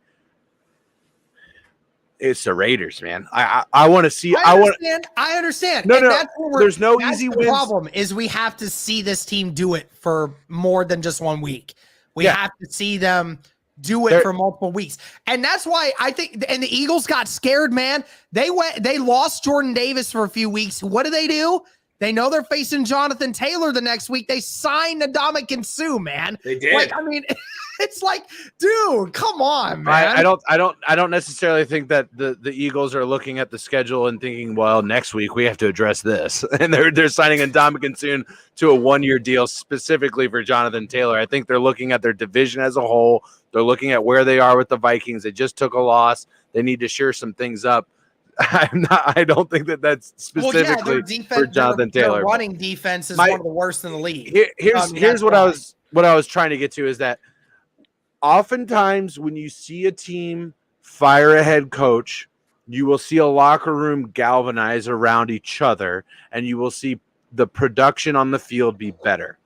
Now, I'm not saying that Jeff Saturday has not implemented a long-term plan for success, but what I'm saying is it's too early to say that he has. Oh yeah, that is my only. It's great that they beat the Raiders. However, going into this, actually, that's not fair. The Raiders have looked a lot worse, but this team should beat the Raiders. This team absolutely should. Going into the season, they should beat the Raiders. So that's great that they did that, and that's fucking cool, and it feels good for the guys in the locker room. They're loving each other and what they have built. You are going against the most complete team in football on Sunday. There's no question in my mind that the Philadelphia Eagles are the most complete team on football. From an offensive line perspective, they're exactly what we thought the Colts were. From a rushing perspective, they're exactly what we thought the Colts were. From a quarterback perspective, they're better. From a defensive perspective, they're better. It's if they come in there and they smack the Eagles in the mouth, we're talking a different tune on Monday morning. 100%. I feel like I haven't heard you talk in a while. What's going on in the head of yours? Me? I'm listening. Can I tell you what's happening? Here's my thing. Like, you've been on our side of things. I'm used to being the guy that hosts and asks the questions and kind of dictates the conversation, how everything goes. Like, I'm honestly just enjoying the back and forth that everybody's talking right now. So let me illustrate that for everyone who's just tuning in that doesn't know what he's talking about. He's used to telling Corey and I that we have to steer the direction a little bit the other way because we're getting really close to the line and we're starting to say stuff that may not I have to agree be with dad. everyone. I have to be dad on our side of things, is what Todd is saying. And my favorite part of this is that we get to have Derek on here, get a little toasty, have a good time. A little toasty, bro. I'm drunk. I'm gonna have more. Oh my goodness. Can I tell you a secret? Wait until you're all the other three of us, because you're a little bit younger than us, till you hit your 30s and that Saturday morning, the Saturday scaries come about. And you have a 19-month-old just coming up to your bed and going, Dad, can we watch TV? Can we watch TV? Yeah, anxiety on a whole new level. I shouldn't have had that one. Oh gosh. $20. We'll take another one. $20. Yeah, that's the thing. Hey, just a reminder, the 80 people who are in here right now. Again, $10 shot for me. $20. Every single one of us takes a shot. Hey, Derek, can I plug the shotgun thing as well? Go ahead. All right. If you follow Rally Tal Sports on Twitter and we get to 500 followers, which we need about 23, I will shotgun a beer live on this stream as well. If every single one of you goes on Twitter right now, it goes and follows Rally Tal Sports. Just look at Rally _Tal_S. Glass of this right here, and yes. It's already halfway full. Thank you, Derek. A little bit more. I will chug the whole thing, and you'll watch me lose my mind on here. We are live. It's every Bobby's Wednesday. handle. We do our picks. It's Bobby's handle. Picks. So if you guys are absolute degenerates, like we are, we call ourselves the generous. And I'm glad I'm on my stream. Not on can your I guys'. So can I give a shout out? It's all welcome on our stream too. It's all. Can I give a shout out here? I just want to thank again. I know we're not anywhere. I'm hopefully not anywhere near wrapping up because I'm having a blast. I just want to give I'm good as long as you guys. Yeah. As long as you guys don't care, I'm good. I just want to give thanks to Derek for having us tonight. It's been awesome to get on this platform. This chat has been fucking lit. You guys are awesome. Thank you guys so much for coming here tonight and Derek for allowing us to be a part of it. And again, the handle is listed right next to Bobby's name. If we get to 500 on that one, I'm shotgunning a beer for you. Sick degenerates. At Rally Tal Sports, we call this chat Liddy Titty. Liddy Titty. Tis. Ladies no, but Derek, seriously. Sports, ladies and gentlemen. Derek, thank you for having us, man. They're coming through right now, boys. This has been a hell of a lot of fun, like for real. Let's go. Here's the thing. I already got like 6 notifications that people followed on Twitter. We're at 469. Nice. Great number. It's a fantastic number. Keep it coming. That only means we need 31 more individuals. All right. Let me, Derek. I want to kind of get a little bit into the games that we got coming up here, and I want to get some of your opinions. Let's. I'm going to roll through a little bit. We've talked a lot of Colts tonight, obviously, but I want to talk about one that is also in the AFC that is kind of interesting. I'm talking about the Jets heading into New England. This is a game. This is again a division that we've talked about, that we feel is going to kind of cannibalize itself. In order for that to take place, obviously the Jets would need to beat the Patriots here, seeing as the Patriots went into New York or New Jersey and handed it to the Jets. What are you thinking about going into this game? What are you, if you're a gambling man, where are you putting your money on this one? At first, Emily. Hey, love you, Emily. Thank you for being in here. Love you, Emily. Been in here sooner as well. Emily, we all love you. Rally Tal Sports. But again, I need you to reiterate who we're talking about again, because I kind of lost you there. Jets. I appreciate it. I'm here for that. You get a comment. What it was, I just wanted to make sure because I didn't get a comment from a pretty lady, and you just stopped listening to me. I get it. Yeah, I saw a beautiful woman in the chat. I had to win. Been there a couple times. Look, I'm there.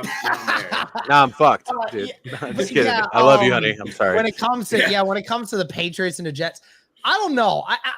I've been sold on the Jets. When it comes to they've had a really good run. They have a really good team around them.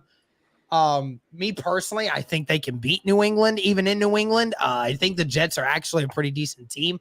I think the only problem is again, it all comes down to Zach Wilson. And that's where it is. If Zach Wilson has a fantastic game, they're going to win.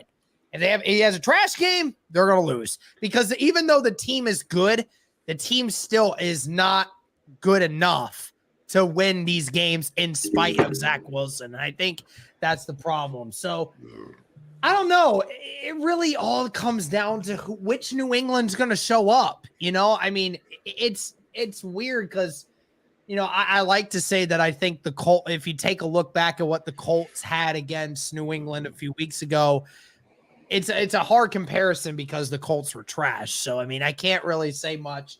I think the Jets are a better team than New England, even though they're in Foxborough. So, Derek, it's okay. I picked the Jets to win this week. I'm the only man on the Rally Town podcast that picked the Jets over the Pats this week. So for what it's worth, her name's not Emily. her name's not Emily. We've been calling her Emily. I'm sorry for us, guys. We're sorry. I'm drunk. So hey, we're at 471 now. Emily? I don't think so. But all right, loser. Should we call her fucking loser? Like what? I don't know. It's M. I'll call myself a loser. Okay, I'm a loser. Derek, we're all here in this together. And you're not a loser. Just tell us your real name. I'm a loser, baby. So I don't. Okay. Yeah, a little Beck for you there. A little Beck? Wow. Yeah. That's before Derek. That's before. They get back to the 90s. We're too old for Derek. He doesn't. No, he's not that much younger than us. He's not. I'm not that much younger. Come on. But he has facial hair just like the rest of us. He's 28. Time out. Derek, how old are you? About to be 26. Oh God. Yeah. Oh, Bobby, don't make that. Come on. Come on. Okay. All right. I gotta know. You come to this man's house. You show him some respect. Consent to that. I'm not showing him respect. I'm just. He can rent a car. That was more so for us being like, oh my God, we're able to do that for old. 7 years. Not for Derek being 26. It was more so like, oh my God, we're all. Oh shit, we're in our 30.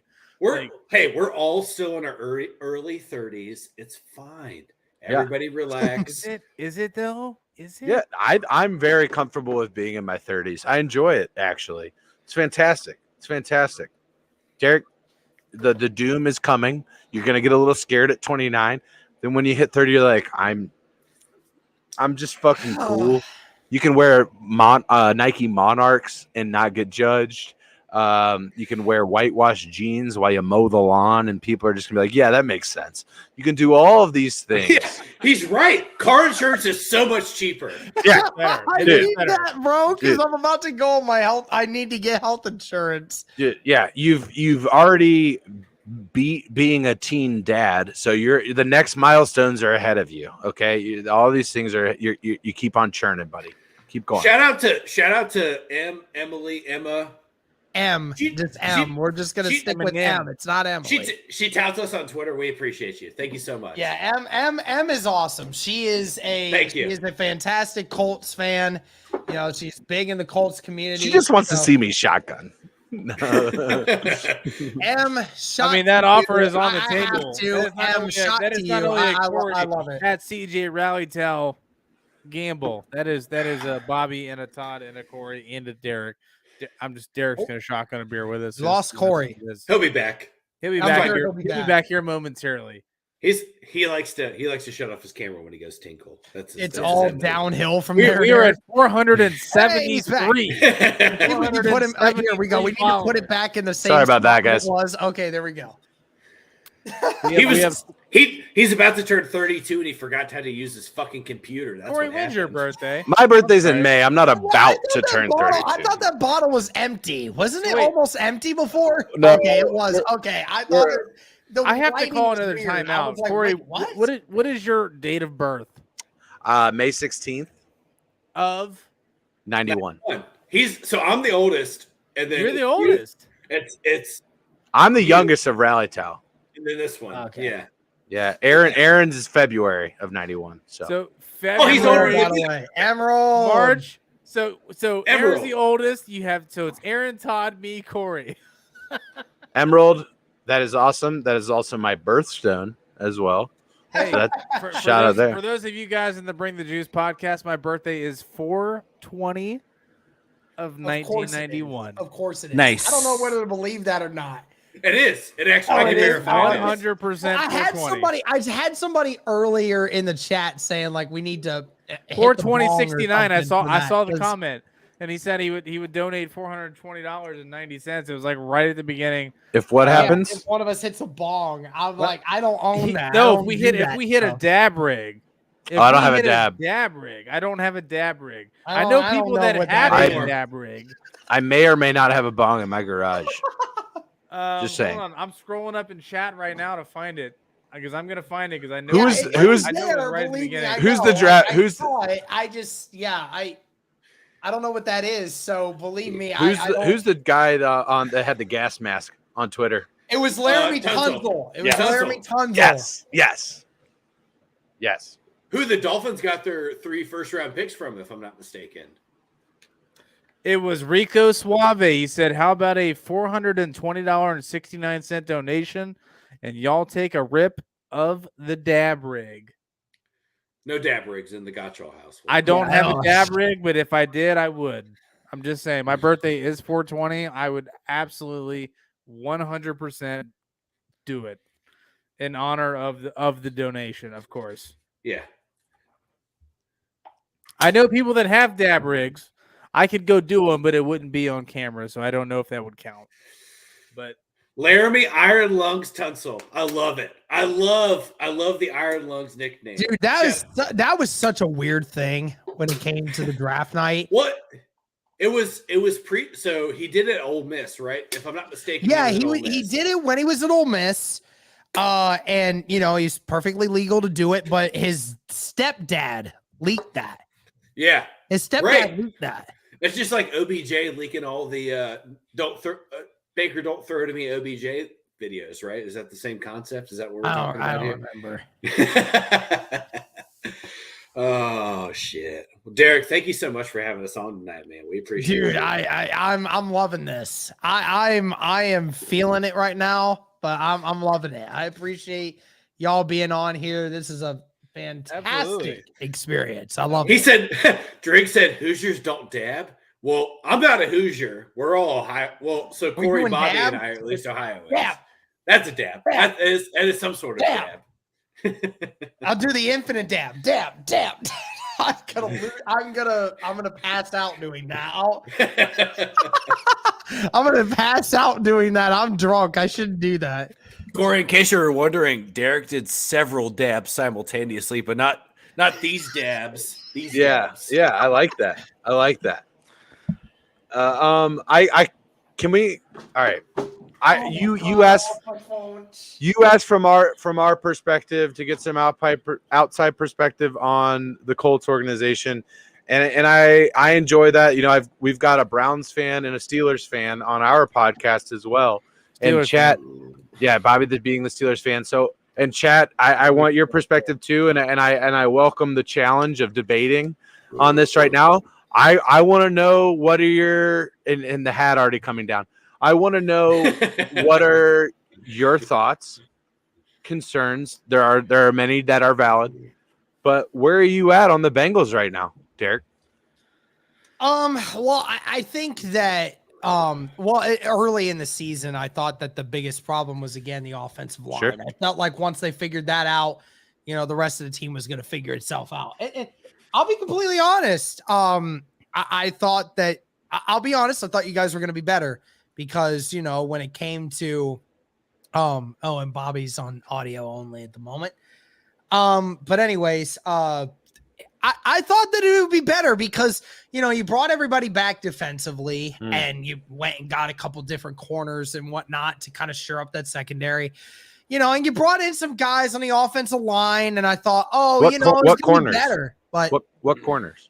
Well, I mean, who'd you draft out of Michigan? So we drafted at safety, Dax Hill. Oh, okay. Dax Hill. Okay. Well, he's a corner safety hybrid from what I remember. He's a zone corner safety at the University of Michigan. And on Monday night against the Browns, we had a rookie safety playing corner. Right. AKA CTB, Cam Taylor Britt. I thought their approach. No, Dax was playing corner. Approach to this was add offensive line, add corners. It was going to make things so much better for you guys. Obviously, beginning of the season, it just wasn't it for you guys. Sure. obviously now that Jamar Chase is gone, it kind of hurts people. I mean, people like to, make the comparison to say, oh, without Jamar Chase, you guys are trash. Well, I mean, it just goes to show you how good Jamar Chase is. I mean, you have to respect Jamar Chase in every aspect. You have to understand that he's a top 10 wide receiver in this league by a long shot. And, you have to respect what he's able to do. So again, I still think this is a team that, can compete for a Super Bowl when they're playing at all cylinders. And I just think the problem is we haven't seen the team yet from last year this year. That's the only problem is we just haven't seen that team yet. So I don't know. The only way you guys appreciate that and be as good as you were is to, have the defense start getting some pressure on the quarterback, and you guys actually start taking advantage of your full offense, being able to run the football as well.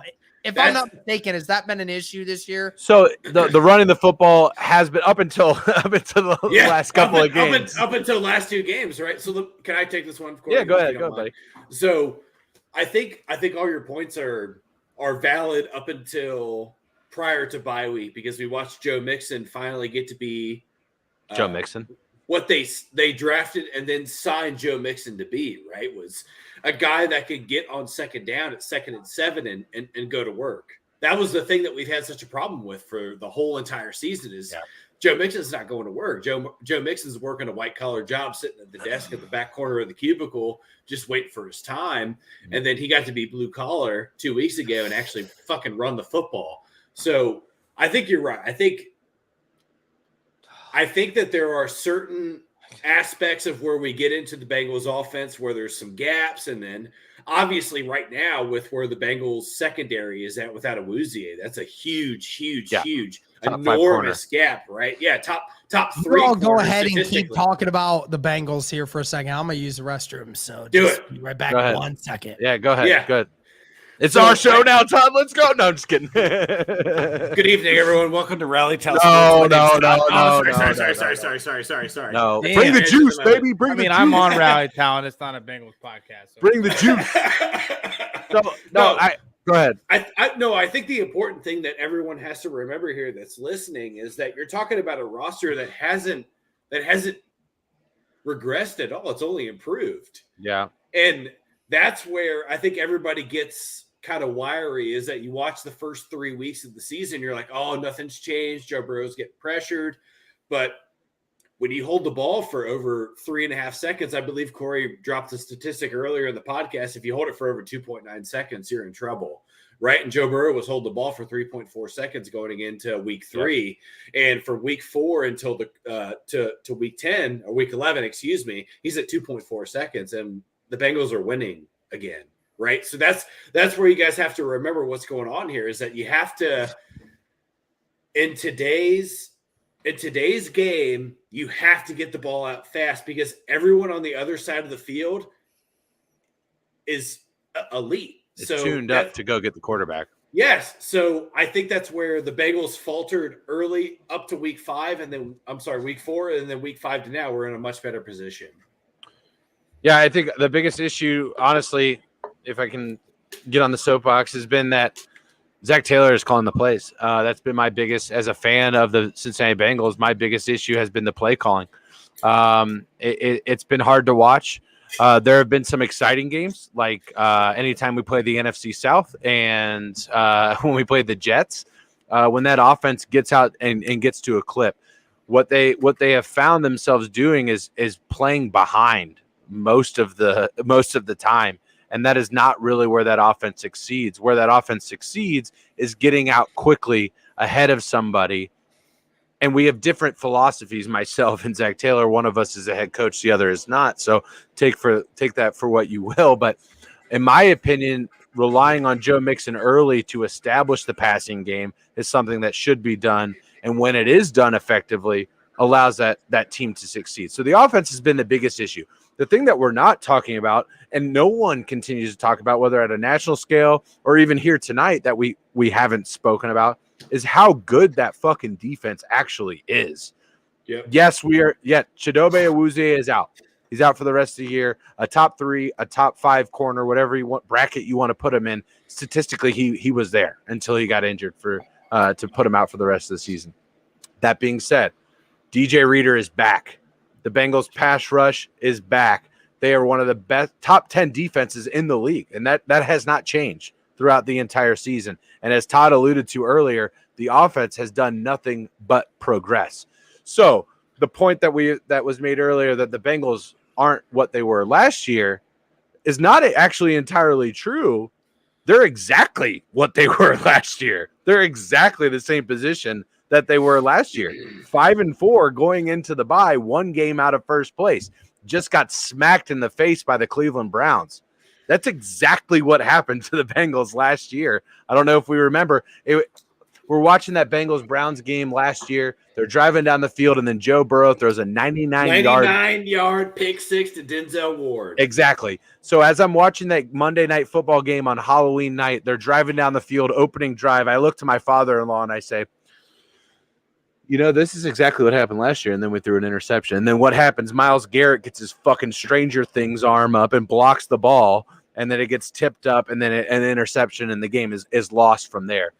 A lot of things to be – Derek, are you okay? Oh, I'm good. I'm fantastic. You That's sure? my problem right now. Listen, if I didn't have a nice steak dinner and a couple of rolls beforehand, then believe me, this would make it a lot worse. So you just look distressed. I just wanted to make sure. I'm good. All right, I'm cool. fantastic. That's my problem right now is I'm too good. I want to y'all are good. I'm just listening.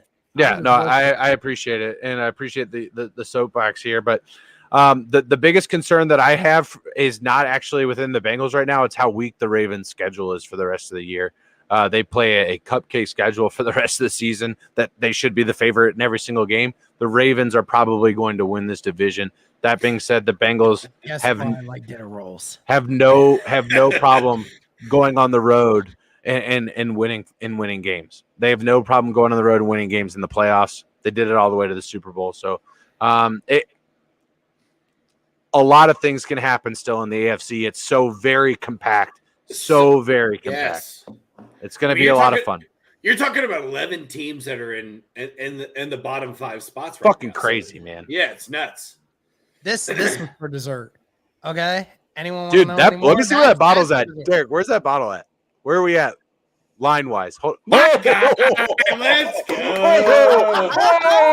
Mr. Larger putting in a large amount of work. Hey, listen, I'm good. I'm good. I'm fantastic. So for y'all that are tuning in, so we've had Derek on our podcast 2 times, and the second time we had Derek on, he said, "Oh, you guys like to drink, you guys like to hang out," and Derek messaged us on our Twitter at @rally_tal_s, not plugging it. We're at 474, by the way. But he said, "Hey, anytime you want. I don't 20. care. I'm 20. We're 26 away from this boy doing a shotgun." He said, "Do you guys want to hang out and just drink and hang out?" I think that here's the thing: you guys come here, you have the structure. You like to listen to Derek and bring the juice, talk about just the Colts, but we're here to party, guys. Wild card, bitches. We like to swear. We like to gamble. And we like to donate to charity. But here's the thing. So I'll plug this for just a second. So in Rally Tal Sports history, we've donated almost $4,000 to charity, right? So yes. we're degenerates, but we're also we're pretty generous for the most part. We like to call ourselves the degenerates. I think we should find a line or a game that we can gamble on right now that loser has to donate to charity. I think that's what we should do. Derek's famous last words. Yeah, I'm good. Yeah. I'm good. You're absolutely right. Yeah, that is famous last words. Hey, but no, I'm good. I'm good with that. I know when to cut it. I know when I'm good. I don't cross it. So I believe me when I say I am actually good. So let's talk about a team here. Let's talk about a game here that's going to be a little bit interesting because we got a team on 2-game win streak headed into another team that is a division contender at this point, record wise. I'm talking about the Detroit Lions heading in the Meadowlands to take on the G-Men. You know, I was gonna propose the Bears Falcons game. Okay. Well, let me talk about. There's no way the Lions beat the Giants. That's not what I'm getting to on this prop bet here. I'm going to the prop bet right. because me and Todd like to talk running back over unders. Todd, what do you got on a Saquon rushing yards over under? Oh boy, against we're Cornell? talking about little Lions action here. Saquon over under against the Lions. See, What do you know got? I'm still good because I just typed that. I'm looking up the Lions defensive rankings. You didn't misspell anything, did you? Fast. I'm still good. Dude, Okay, he's got it. It's that Bowling Green education, Derek. That's that Bowling Green education is what it is, baby. Yes, sir. Can we do 96.5? Yeah, I'm gonna take the over. Yeah, I'm gonna take the over. Oh, wait. I thought I got the No, you set the line. I take over. Are we gambling on Saquon's Holy over crap, under of no 90 way. yards? Yeah, no, rushing yards only. All right. Oh, well, look, I've already put the number down, so let's rock and roll. 96.5. So can I pick the charity though? Over. Saquon's on the over. Winner. I'm taking the over. 96.5? I'm taking taking the over. 100%. So you're in on this, Derek. Oh yeah, 100%. Okay. I'm in. All right. I'm so in. $10 bet. Oh, So- easy. 10 from me, 10 from Derek. Let's do the Great Lakes Parkinson's Foundation. Great Lakes Can we do Parkinson's that? Foundation. Let's Sounds do it. great. Sounds great. What foundation is that? So- I'm sorry. Just repeat that. Great Lakes Parkinson's Foundation is for my mama. Love you, Mom. Okay. Love you, Mrs. Gottschall. Love you so much. I'm down. Della. I'll do 20. I'll do 20. Let's go.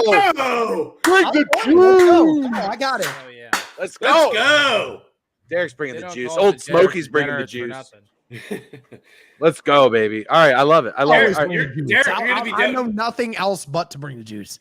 Easy. So, all right, let me put a bow on the Bengals real quick. Is there anyone on this podcast right now that thinks the Steelers are winning on Sunday? No. who are they playing? I'm gonna say I hope Bengals, they- Steelers. I picked the Bengals to win this week, so my analyst mindset says the Bengals are going to win this week. My heart says the Steelers are going to win this week. If I that don't tells like you betting anything, on that because it's a division game and it is in Pittsburgh. So You want the line? and TJ Watt is back. What's the line? -4. Bengals -4 on the road. God, that's still a good line for the Bengals. That is a great line. I for don't the know. Bengals. That's a tough one because I could see the Bengals winning by 3. Oh, I'm not asking you to take the spread. Money line only. Bengals or Steelers. Who wins? Yeah, I'm taking- I'm taking the Benjis here. Jamar's not in. TJ Watt's back. You know, it's a weird thing. TJ Watt. He's really good at sacking the quarterback. M agrees with you, Bengals. Yeah. Let's Taking go. the Bengals. So Yeah. I don't know. Here's my argument for why they're a clear nod. Joe Burrow is not throwing 4 picks, and if he does throw 4 interceptions, I will donate $50 to the Parkinson's Foundation. How about that? How about that? They won't I get love 50. that. They'll get That- I Not will gonna tell happen. you right now that I'm going to be rooting for Joe Burrow to throw fucking. You'd be rooting for that anyway, Bobby. Don't I know. get on your high horse. Don't I get on am. your high horse here. So James My asked horse James, is high. James asked a question in the chat. He said, "Who's the number 1 left tackle in our opinion?" Fuck. I thought there was. I thought All there was time that or kid, currently?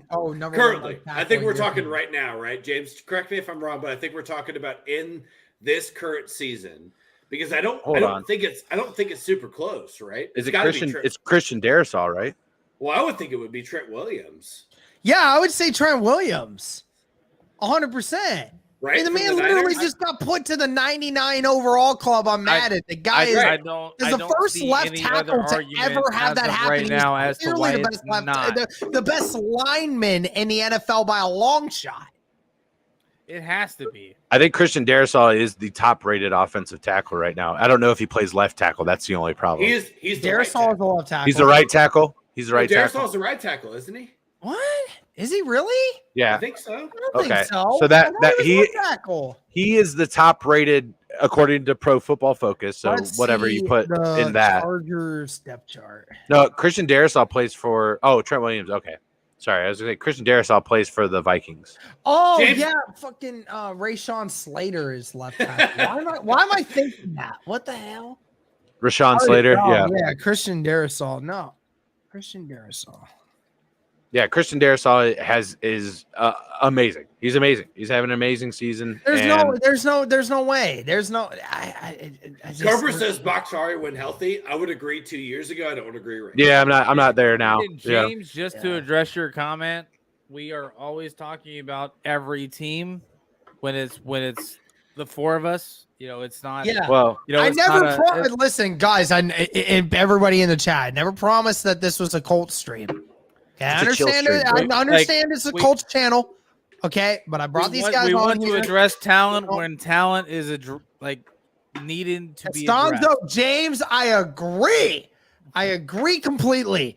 The Colts when they lost Anthony Costanzo have gone downhill. Costanzo's a fucking monster. It has been terrible. And Anthony Costanzo, you will be missed. I miss you, man. I miss you. Anyone else want to follow up with that? That's fine. I got nothing there, man. I mean, I'm good. Sorry, Anthony. Sorry. It's Trent or Christian, but I think Christian. Can I give him a right Midwest? Tackle. Oh, sorry. Oh. How's Texas, by the way? How's Texas? Yeah, Saturday should try to convince Tariq Glenn out of retirement. Derek, how do you like Texas? Isn't he like 45, 50 years old right now? There no way. God. Derek.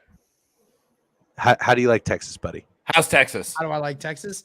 Hey, man, it's awesome. I like Texas. I think it's awesome because, at this time of year, it's awesome because back home in Ohio, it's like freezing right now, but you're getting snow. But here right now, I mean, it's kind of cold because we got a little bit of a cold wave coming through. But other than that, it's been fine. It's been mid 50s. It's going to get back into the 60s and 70s here in the next week. So I must say it is pretty nice to, have comfortable weather down here the majority of the time. It feels a lot like home. It has a lot of the same stuff that Ohio has. I mean, because I'm right in a city, so it's kind of like. So Derek, what part of Texas are you in right now? Waco. Okay. So Waco. Dude said I'm in Houston. I've got family in Houston. It's like perfect distance between Dallas, Houston, and San Antonio. It's all within an hour and a half from every single big city. So. Yeah, I mean, I've got family in Houston. I love Houston. I was in a Dallas-Fort Worth area earlier this year. I love Texas. I think Texas is a great city, great state to be in. Nice. I think it draws a lot of similarities to the Midwest, just in a southern form. But yeah, I mean, Texas is awesome, man. Yeah, I must say, if it wasn't for the fact that my heart was in the Midwest, then I would totally move down here. I would stay down here altogether and not leave. But my heart is in the Midwest. I need to be back there. No, I kind of felt the same as somebody that has moved. I spent, once I graduated at BG, I moved back to Cincinnati for a little bit, went out to Salt Lake City for a year and a half, moved to some ski towns in Colorado for a little bit, and then got back to the Midwest. And I'll just tell you, man, just in terms of being home and being able to connect for the little things with family, those things are irreplaceable. You just, whether it's, grandma's birthday or Easter or just the little stuff of being able to get back home. It's nice. That being said, I wouldn't trade my experience of getting out of the Midwest for anything. I mean, totally. those times of being out and around different culture and different experiences that I mean, it's irreplaceable. So I'm glad I got to do it, but glad I'm back for sure. Totally. For sure. The big dream one day is to move to Indianapolis, man. That's the big dream with this channel.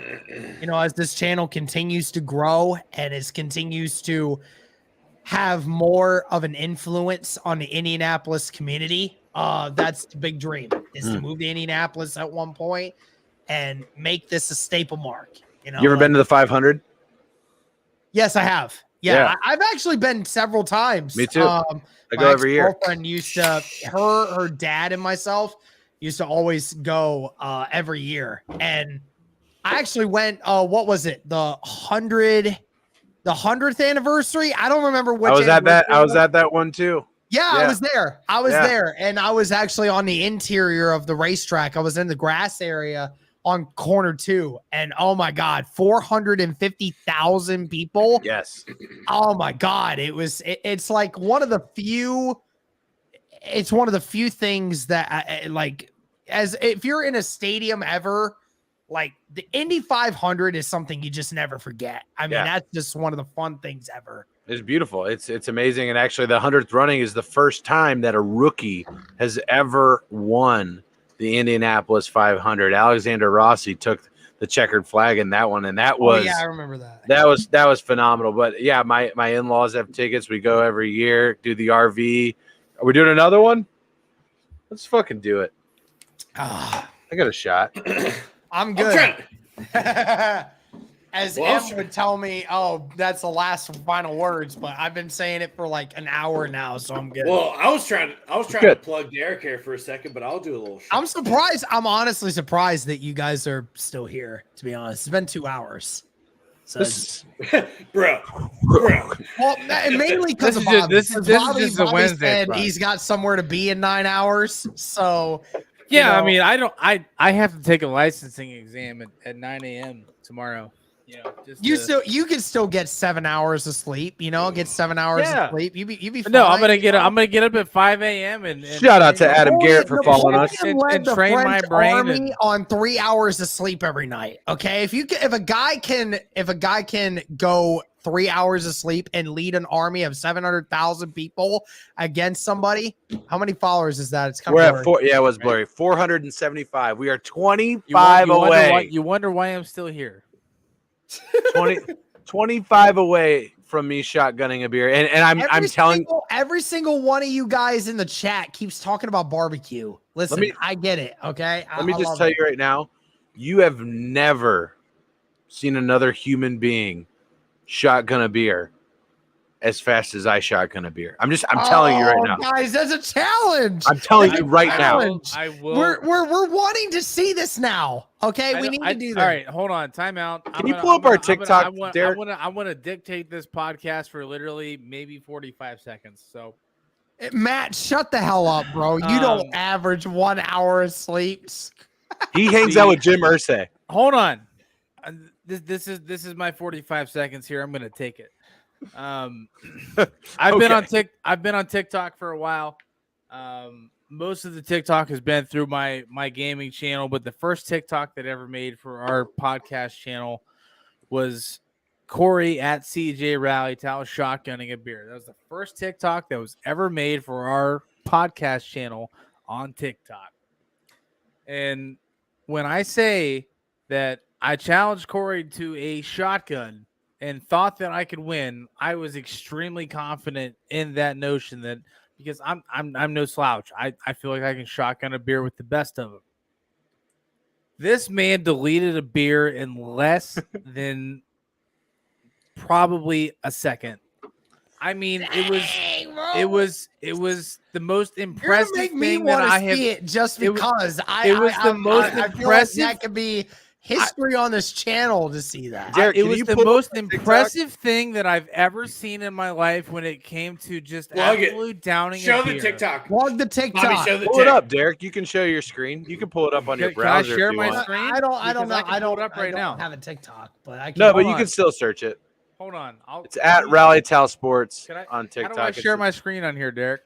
Brian, no, you can't, but Derek can. You can, but I can see if I can. Okay, so pull it up. Just search Tal Sports on TikTok. Scroll down to the bottom. The first TikTok that's ever first TikTok ever posted. All right, I'm gonna see if I can figure this out. The famous words by Corey was, "It's a bad day to be a beer."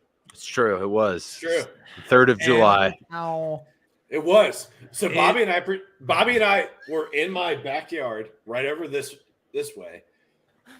It was the most impressive shit that I've ever seen in my life. Watch the TikTok together. What did you say it was? Literally Rally Tal Sports. Right Rally Tal Sports. And then set it down. And then his friend was like, "Oh my God, you're disgusting." because Brady, it's so thank fast. Brady, thank you for following us on Am I the not Twitter. spelling something right, or am I just, or is it? Does it have underscores in it? No, it's just Rally Tal Sports. So look at Bobby's Derek, here, let me see. Twitter No, handle. that's not the TikTok handle. Oh no, you're right. It's Rohan, thank you for the 2 Canadian again. Thank you. I'll show you right now. Okay, yeah. I'll put it up on the page. How many Blantons did Ursay have in him at presser? Dude, Let's see if I can get this to here, focus. let me see. There it is. At Rally Tal Sports. Okay, let me. Yeah. Yep. It was 4th of July. 3rd of July, Tiki Night here in Michigan. July, I'm sorry. God, I can't type. Okay, that's how you know I'm gone. Bobby and I were watching in the backyard, and my wife. All right, I'm gonna share it in the chat. You can't beat that. Yeah, There's share no it in the chat, and then that way I can figure it out. New AI dating for all tastes and ages. 69 mega. Get the fuck out of here. I can't. I'm done. 69 mega. Show me your tits. Dude, this Come person. on. Hold on. Brian, dude. Hold on. Hey, what up? You up right now? Let's go. I'm loving this, man. This is awesome, dude. Brian, look at this bottle. Look at this bottle. Brian, if you're on Twitter, follow where Bobby's at right now. Bobby's me and JDW got the bots. Hey, Matt, I always appreciate you coming in big for me, man. I appreciate it. Love it. We always get bots on this channel. Anytime that we get like we do too. People in our chat, we just always get bots, and it's ridiculous. We do too when there's over 5. Thanks, Putin. It's ridiculous. It's like how many people? Right, I just shared the link in the chat. time for that? Like honestly. We're at 478 right now. We Let's got go. 22 more. 22 more. How many more? How many of you guys gotten in this stream alone? How many? How many? 8. We're at 18 from this stream. Just from this stream alone. Yeah. Let's bring go, the juices. Bring in. You had to drink. Oh, I don't know. Maybe like 2 drinks. Yeah, just a couple. You need a couple drinky things. It ain't no thing. It's all good. It's all good. Here's the thing. So the 4 of us are all from the Midwest. Link didn't come through, Bob. Right, yeah, it didn't come through yet. I haven't seen it. Whoa!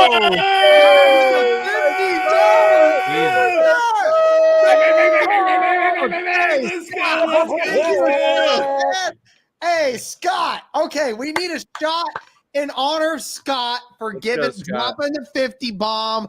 Okay, we need a shot. Okay, it's only right that the man who made the biggest super chat of the night gets a shot.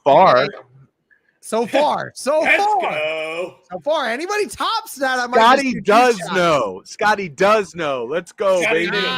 My dude. Let's go. Oh, yeah. Let's go.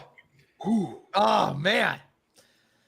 Yeah, I haven't seen it yet. Just DM it to him on. I put it in twice, DM it to me so I can see it, so I can pull it up. JDW, we've never been here before, bud. So just relax a little bit, would you? Come on now. Hey, JDW, you know how it is, bro. Just relax a little bit, bud. We good. Yeah, 50. This is awesome. This is one of the few times ever that I've been able to just live stream and just chill with a bunch of dudes. You know, just chill. You know, this is fun. I might do this more. No, Scott. No. Okay. All right. Scott. Okay. Listen, Scott. Stop. Okay. We're gonna do one more, but listen, you need to chill. Okay. I'm almost out of it. This is the last. This is it. This is all I got. I don't have any more. I'm done. I'm out. You'll chug a beer. I've done the bottle. I don't have any more. So I'm going to have to take this banner off because I don't have any more. So listen, Scott, Scott, listen, this one's for you. I appreciate it, man. But oh my gosh, you need to chill. Okay. But here, I'm gonna do one for you. All right, let's go. I'm good. Woo! I didn't finally come in. Oh, here they go. Emily showed me, got it for me. Okay. Oh, I just DM'd it too. All right, yeah, follow Emerald, not Emily. Emerald. Emerald. Hey, Emerald, you are the GOAT. We appreciate it. But here's the All right, here we go. Let's watch this. That's shit. it. All right. Good. Annual Tiki Day shotgun. Bobby, you think you can shotgun faster than me? We'll see. Yeah, I thought I could. Look at those jorts. I've only ever shotgunned a beer once. I've only ever shotgunned a beer once. Today. I avoided saying he's not with us. All right, let's see this. The true American. Still alive. 17 seconds. All So you right. know it's fast as hell Prepare here. when he does Ready to this. roll? So Cheers for America. what? Let's go. Oh my God! The No man is a way! unit. The man is a unit. It's That is insane. incredible, dude. Literally less than 2 seconds. What? Folks, listen. Look. You ready to roll? Okay, so Cheers. he for takes America. this shot at 37 seconds. 39 seconds, it's gone. It took him literally 2 seconds. That's public school education for you. That is America in a heartbeat, bro. That is Let's America. That is America in a heartbeat right there. That is phenomenal. Love it. Let's go. Where are we at on the follows? We're so close to getting this thing live on a stream. We're at Wow, 270 that or is- 479. That is incredible, dude. 479. I respect the 21. heck out of you for that. Thank you. Told you it's I fast. can't. I'm amazed that happened. Let's- That's incredible. I'm gonna change my my name in here to the Twitter handle that they need to follow. I'll be honest with you. Nope, I don't I can't know how spell. much longer I can survive. No, on you this. have that right. Okay, yes, That's I right. can. Yeah. The bottle You don't is know how much gone. longer you could, Derek. That's Guys, incredible. I can't believe I I'm finished going this. to tell you that I have to bow out at this point. Let's go, Bob. It's I have cool. shit to do tomorrow. We're at 480, baby. Hey, 20 Bobby, more. you I guys. get it, bro. I get it. I love completely. you guys, but I have to bow out. All right. I appreciate the time this evening. I'm so happy that I made the choice to be here. I'm glad that you did, man. I greatly appreciate it. I know you had other things to do. I completely understand, and I'm greatly appreciative of you Thank hanging you, out with Bobby. us. No, It was a fantastic it time. was so much fun being here. I love the community that you guys have built. It's awesome. The Bring the Juice podcast do not ever change. You guys continue to be who you Fantastic. are. We are a small deal that also operates on YouTube as well. So anytime we have Derek on here, please feel free to join us. We love you guys just as much as he does. So yeah, I'm out. You guys enjoy your evening, and, Love you, and bro. I'll catch you Yeah, on see you, I'll catch you on Bobby. the flip side. Love you, Bob. Oh man, stand up and stretch. There you go, Oh, buddy. How's that feel? How's I that feel feel? good, man. I'm good. All right, here's what I'm gonna do. I'm gonna run through the games going on this week. Okay. Obviously, we're already one through, and all I want who's gonna win and why, real quick. Okay. Okay. Sounds good. I don't want a whole lot. We are 20 followers away from me shotgunning a beer. Go Let's ahead and go. follow Rally Here's the Tal thing. Sports. So, Every let's- single one of you that's in this chat, if I'll you guys shot- go I'll and sh- follow them on Twitter right now, we can have this in a minute. We can have Yeah. this in a I'll minute. shot- Just I'll- go follow them I'll right shotgun now. a beer 3 seconds later than he does, but I'll shotgun a beer too. Come on. All right, Todd, we're gonna get this started with you. We're gonna get Derek. right. Bears at Falcons. Falcons favored by 3. Todd, who you got? Real quick and why? Real quick. Give me the Bears, Justin Fields. I like it. Elaborate right now. Let's go. Derek. I'm going to take the Falcons. Falcons are the more complete team at the moment. Okay, I'm taking the Bears solely because the Falcons are so depleted at the secondary right now. Next one. This one's a bit of a coin toss. We don't even know if this game's going to go, Derek. I'm going to kick it. Actually, I'll start. Since I went last, I'll go first on this one. Browns versus Bills. Bills reeling after that loss last week. We don't know where or when this game is actually going to happen. That being said, with all of the things up in the air, taking the Bills, better roster, top to bottom. I'm going the Bills in this one. Derek, who you got? Yeah, I'll go Bills too. Even with Josh Allen being inconsistent, they're the better team. Love it. Love it. We are down to 19 followers away. Let's Come on, go! Let's 19 go. followers away from me shotgunning a beer live on this stream right now. All right, Todd, who you got? Browns, Bills. Give me the Bills. Give him the Bills. That's easy enough. Next one. It's a little close to home. It's a little close to home. Derek, we're going to start with you on this one, and feel free to elaborate as to why. Eagles going into Lucas Oil Stadium, where the roof will, in fact, be closed, taking on the Eagles. Eagles, a 6.5-point favorite on the road. Why are the Colts upsetting this week, Derek? Tell us. I'm gonna take the Eagles. Okay, Listen, all right. I love that. I think the Eagles are just more complete. I think they're ready to talk about how they finally got that loss out of their system. I think they're ready to do something special. So I think the Eagles win this one in a close one. Todd, who you got? Give me that house money. Give me that house money. Taking the Colts? I'm taking the Colts. He's taking the Colts. Let's go.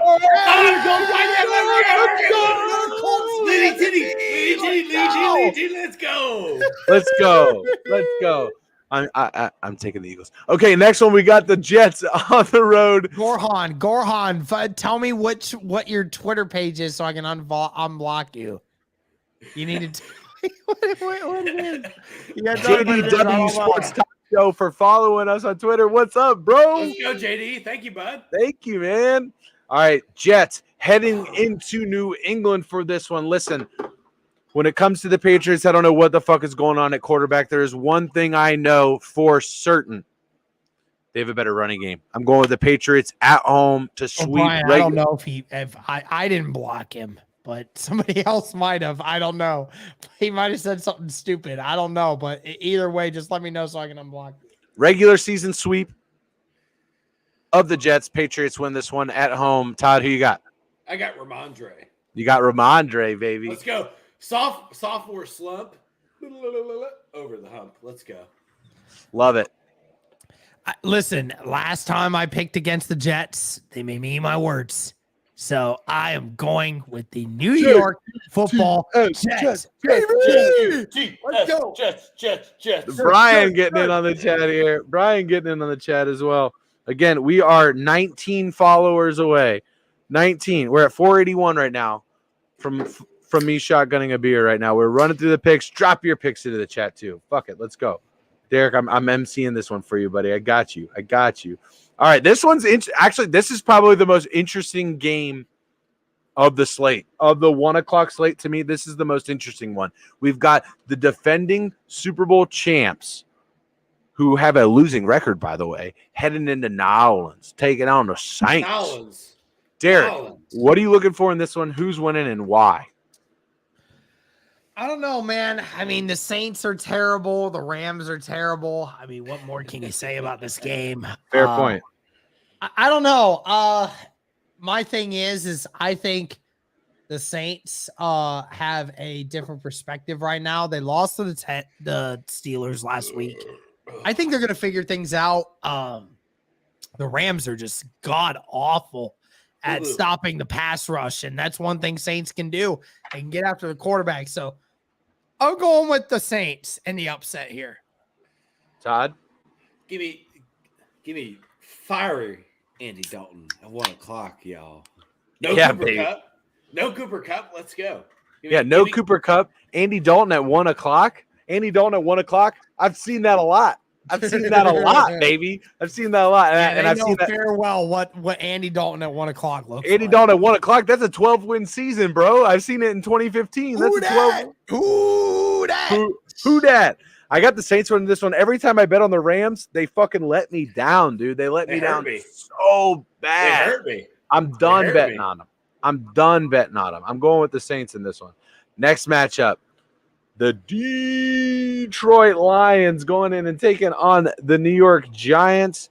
Honestly, the Lions are on a two-game win streak. If you had told me that the Lions that started 1-6 would have an opportunity, not saying they will, have an opportunity to even it up at 4-6 after 10 games, I would have said you're crazy. But that's exactly what we're looking at. Kaneko, what's up?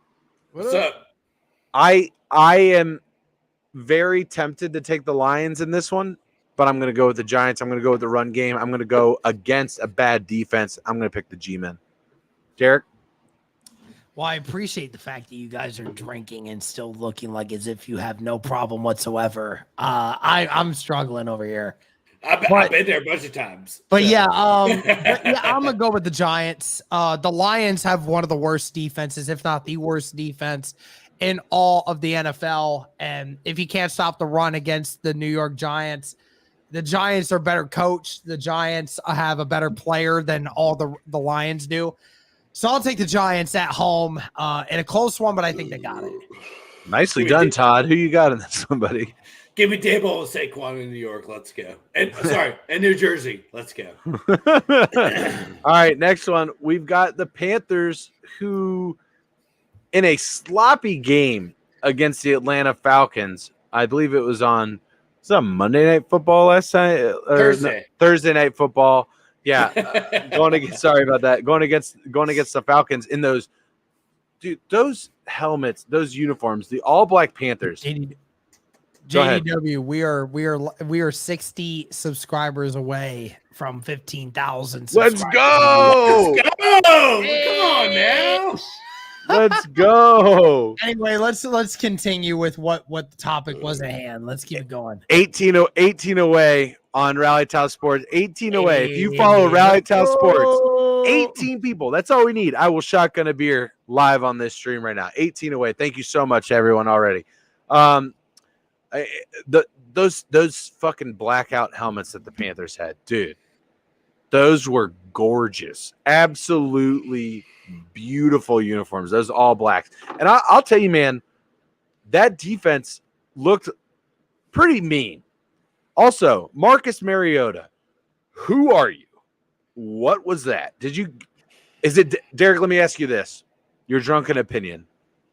When do we see Desmond Ridder for the Atlanta Falcons?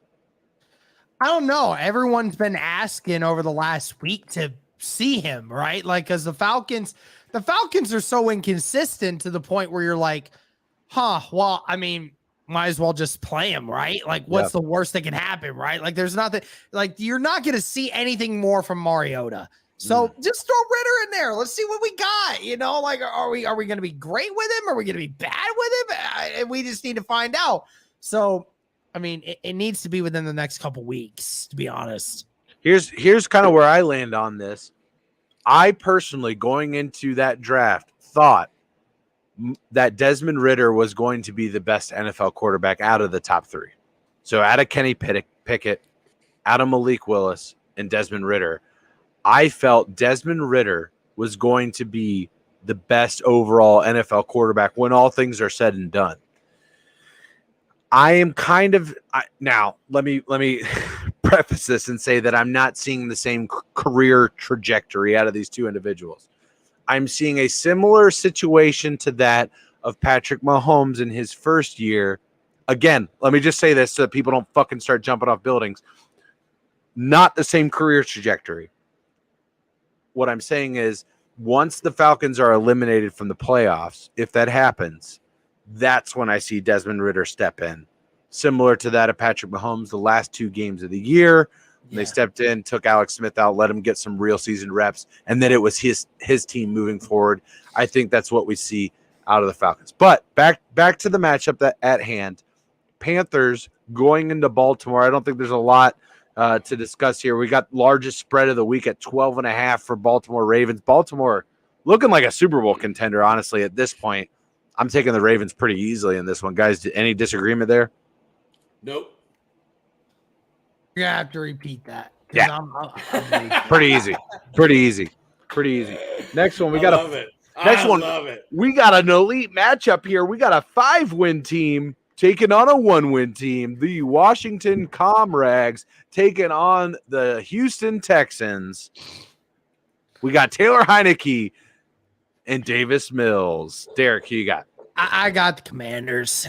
Even though the Commanders haven't been great, the Texans are the Texans. So I'll take the Commanders in this one. Love it. Todd? Yeah, give me the Commanders. They used to be the Eagles, right? The Eagle, y'all. The Eagles, y'all. Love it. Love that. Remember the Titans reference. Perfect. Yeah, Commanders got to take this one. All right. Dumpster fire of the week, ladies and gentlemen. We got the Raiders taking on. Yeah, perfect. If the Raiders lose against the Broncos, then Josh McDaniels gets fired on the spot. Oh, 100%. 100% gets fired before the next day is over. Promise. 100%. Wow. They lose. Josh McDaniels is out. 100%. Wow. This is coming after Mark Davis. Mark Davis just released a statement saying that they have full confidence in Josh McDaniels. They hired him for a reason. They believe that he is an elite head coach in the NFL. If that happens, shit would get crazy. Absolutely crazy. That being said, I think they lose. I think the Broncos win this game. Yes. The Raiders lose in Denver because the Raiders are poo-poo. Honestly, the Broncos have at least one part of their team that is desirable to watch, and that is their defense. Their defense is amazing. It's amazing. It's fantastic to watch. Their offense, what the fuck is going on? What the fuck is going on? But What the fuck? All right, here we go. We only got a couple of games left. This one, probably a game of the week. America's game of the week. Actually, no, it's on CBS. I take that back. We got the Dallas Cowgirls going into Minneapolis to take on the Vikings. Dallas is a 1.5 point favorite. Derek, it's your show. Get on your soapbox. Give me a soliloquy. Talk about both of these teams here. Well, listen, I have a theory of teams that have a fantastic game winning, like, oh my gosh, they won. It's amazing. Unbelievable. I have a feeling about teams that win like that at any level. The next week they play down to earth and they end up losing a lot of times. So I have the Cowboys winning in this game simply due to the fact that, again, the Vikings played the biggest game of the year. They got lucky with a couple things, and that's how it goes. So I think the Cowboys play it a little bit more, a little less because Josh Allen turned the ball over a lot later in that game. So the Vikings got away with a few things. I think the Cowboys done that often this year. Football. So I have the Cowboys winning in a close one. So that's the Cowboys for me. Interesting. Todd. Here's the thing, y'all. Here's the thing. The Vikings. I'm riding the Vikings high. I picked the Vikings against the Bills. But I can't turn against Kirk Cousins right now. Even though he's playing at 4:00. It's 4:25, bro. I'm here. I'm right here. I'm taking the Vikings. You're taking the Vikings. I'm taking the Vikings. Let's do it. Let's do it. You just spoke into existence the exact reason why I'm taking the Cowboys. It's because they're Vikings 7-8. They're not playing at 1:00, and Kirk Cousins, his entire body is set on Eastern Standard Time, and so the earlier thanks, bro. Thanks. If it's not a 1:00 game, the Vikings are crap because they're crushed. Kirk Cousins, which is exactly why if they get there, they're going to lose the Super Bowl. They get crushed every single time when they're in their limelight right now. It's not going to happen. Cowboys are going to beat them on the road in Minnesota. Micah Parsons will have how many more of these games we got? 3 sacks. Next one. We got 3 more games, Derek. All right, 3 more games, and then we're ending this stream because it's been fantastic. What, you can't go 3 hours? No, I'm just kidding. Kidding. I could, but the problem is I need to You're drunk. I get it. Bengals at Steelers at 4:25. Derek. I'm taking the Bengals. Even though circumstances, again, call me the conspiracy theorist all you want, but I think the Bengals will find a way to overcome what's going on. I still think overall as a team, they're just better. So fair enough. I'll take the Bengals in a really close one. I think it's going to be within 1 score, but I think the Bengals will end up winning this game. Todd, do you think it's going to be close like Derek says? Give me 10 Bengals. Let's go. I think the Bengals win by at least 2 scores. I think they run it up on them. We'll find out if I'm eating crow on Monday morning, but I think they run it up on them. We are 17 followers away. Probably not going to get there by the end of the stream, but if you're in the chat right now, Derek is more. Screw you, JDW. That's not true at all. Chill. Yeah, you're right. He's not logical. He's off the rails. It's gone. Podcast is gone. Rally Tal Sports. We need 17 for me to shotgun. 17 more. 17 more. If we get another $50 donation or a super chat, I'll do it. I'll do it anyway. Fuck it. Just to show them, just all the grateful people that have followed us just to see this happen. I'll do it anyway. Thank you. All right. We appreciate y'all. All right. Next one, Sunday Night Football. We got the Chiefs on the road in SoFi taking on the Chargers. Chiefs -5 currently. Todd, who you got? Give me patty cake. Patty cake. Right? Patty cake. Patrick Mahomes taking on Derek. You'll have to reiterate who the teams were. Because again, I was focused on messaging Emerald right now. So believe me, I was losing my mind. Here. I get it. Chiefs on the road at SoFi taking on the Chargers. Yeah, The Chargers are so banged up right now that I can't pick them against the Chiefs. Now, from what I heard is that Mike Williams and Keenan Allen are both scheduled to be back for this game. They're back. But the problem is they haven't been back for a long time. So I can't confidently sit here and say the Chargers are going to win. So I will take the chance and say the Chiefs again. Beautiful. Thank you, Hunter. Thank you, Hunter. Great member of the channel. That's awesome, man. The community here, Bring the Juice, has been fantastic. We are down to 16 followers at Rally Tal Sports right now on Twitter. 16, and I shotgun a beer. 16 left. All right. Yeah, I'm taking the Chiefs in this one. Honestly, I think the Chargers are the most fraudulent team in the NFL. Everybody was getting down on their knees for the Chargers coming into this season. I wasn't buying it. I'm still not buying it. Justin Herbert. It is clear that Joe Burrow is the best quarterback out of that draft class. That has yet to make it to the playoffs. Has yet to even make it to the playoffs. So I'm not even concerned about it. I think the Chiefs roll in this one and easily cover the 5-point spread. Next one in Mexico City on Monday night, the 49ers taking on the Cardinals with a questionable Kyler Murray. This one kind of feels like a layup as well, with San Francisco favored -8. Todd? CMC. Give him to me. Taking the Niners on this one due to CMC. I love it. Derek, Cardinals hosting the Niners in Mexico City. I got to say the 49ers because, just as a total team, they're just so much better. Sure. They got so much talent on every aspect of that offense. I just don't think the Cardinals defense is going to handle the things like that. So I'll take the 49ers. I think they win by double digits, to be honest with you. I think it'd be a 31-17 game. Ooh, I like it. Think we can. I'm here for it. And especially since that 49ers defense, when it's healthy and it's good, like they're just too good against the Cardinals.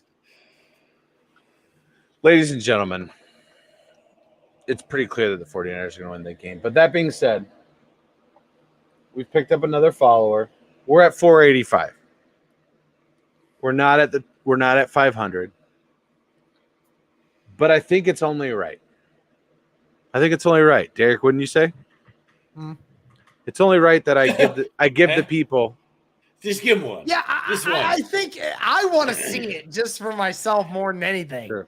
So the only thing I found a ballpoint pen. I'm going to try and puncture this can and get this thing started here with this ballpoint. And of course, we're going with the classiest of beverage. This beer has won a blue ribbon in beer competitions. Did you guys know that? It's won a blue ribbon. Fantastic. It's won a blue ribbon. I want to see. JDW says he's making 15 accounts to make sure. Let's go. Let's see it. JDW, I'm holding you to that. Come on. I love it. We're 15 followers away from 500. Come on, yo, let's get them to 500 before the night's over. I might just hang around for another 20 minutes just to see if we can. I'm gonna do it anyway. I'm gonna go ahead and shotgun this beer anyway, just because everybody here has been fantastic. Derek, thank you so much again for hosting us tonight. This has been a blast. Derek, It's been a thank you. blast. This has been Thank you, fun, thank you, guys. thank This you. might be the most fun I've ever had on a stream ever. Thank So you. That's an honor. That's an honor. Yeah, Uh, no, bring it on, Corey. I want to if we're- see some. I want to see if some. we Go do ahead and anything- follow. Yeah, if we do anything at Rally Tal Sports, we do this right now, right here. It might not puncture. Oh Looking for a shit! tool. Ah, Oh much no! hype. You better not do that to me. Don't do that to me. Come on. I'm gonna look for a tool. I'm gonna go and get a key to properly. Okay, he's gonna go and get a key and make sure that this works. I'm gonna Okay. properly shotgun. I will be right back. Okay, that's fine. That's fine. We'll be here. We're here for it. Let's Todd, go. hey man, I appreciate you helping me out with setting this thing up. Greatly appreciate it. It's been Hey. a lot of fun. Like I said, it was really a spur of the thing moment.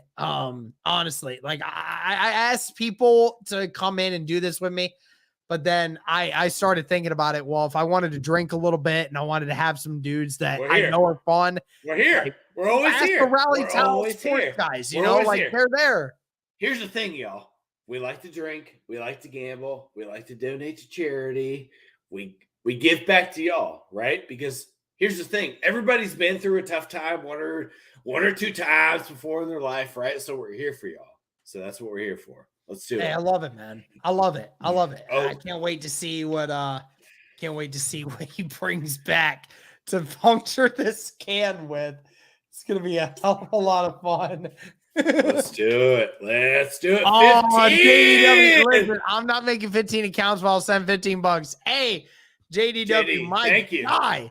Another guy that does a sports content channel, not only Colts related, but he does a lot of just NFL related stuff in general. Listen, JDW, I can't drink anymore because it's all gone.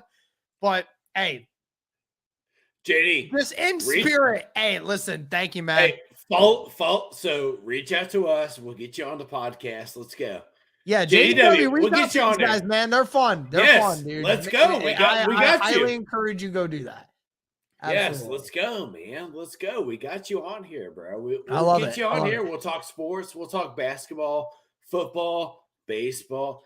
Way down yonder in the Chad Hoochie, it gets hotter than a hoochie coochie. Let's go. This is hilarious because I've never had one of these streams before. I've never had a situation where, you know,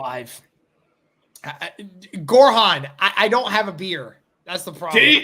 JDW, you don't have to drink with us. It's fine. Here's the thing. That's fine, JDW. I've never drank with them before this podcast. So, No. well, that's not true. That's not true. I did have a beer with you guys the last stream we did, but that was also like the second time we did anything. The first time I didn't do anything with y'all, but the second time I did because I felt like I was being an outcast by not having a beer with you guys. But that's all good. Peer pressure is an effective tool. Yeah. Yes, it is. Absolutely. JDW, if you want to come on, shoot us a message. We'll talk football, we'll talk basketball, we'll talk baseball, whatever, man. I'm here for it because I'll do all three. I'm good with it. Yeah, I know Todd- Corey can talk all three Todd- too. So I can fake it at least for sure. All right, Corey. All right. I'm right. here for it. So I didn't find a key, but I found a small Phillips head screwdriver, which is more American in my opinion. Hey, As doesn't is, matter what you find as long as it works. It's all that matters. a tool is a tool, such as Patrick Mahomes' little brother. All right, here we go.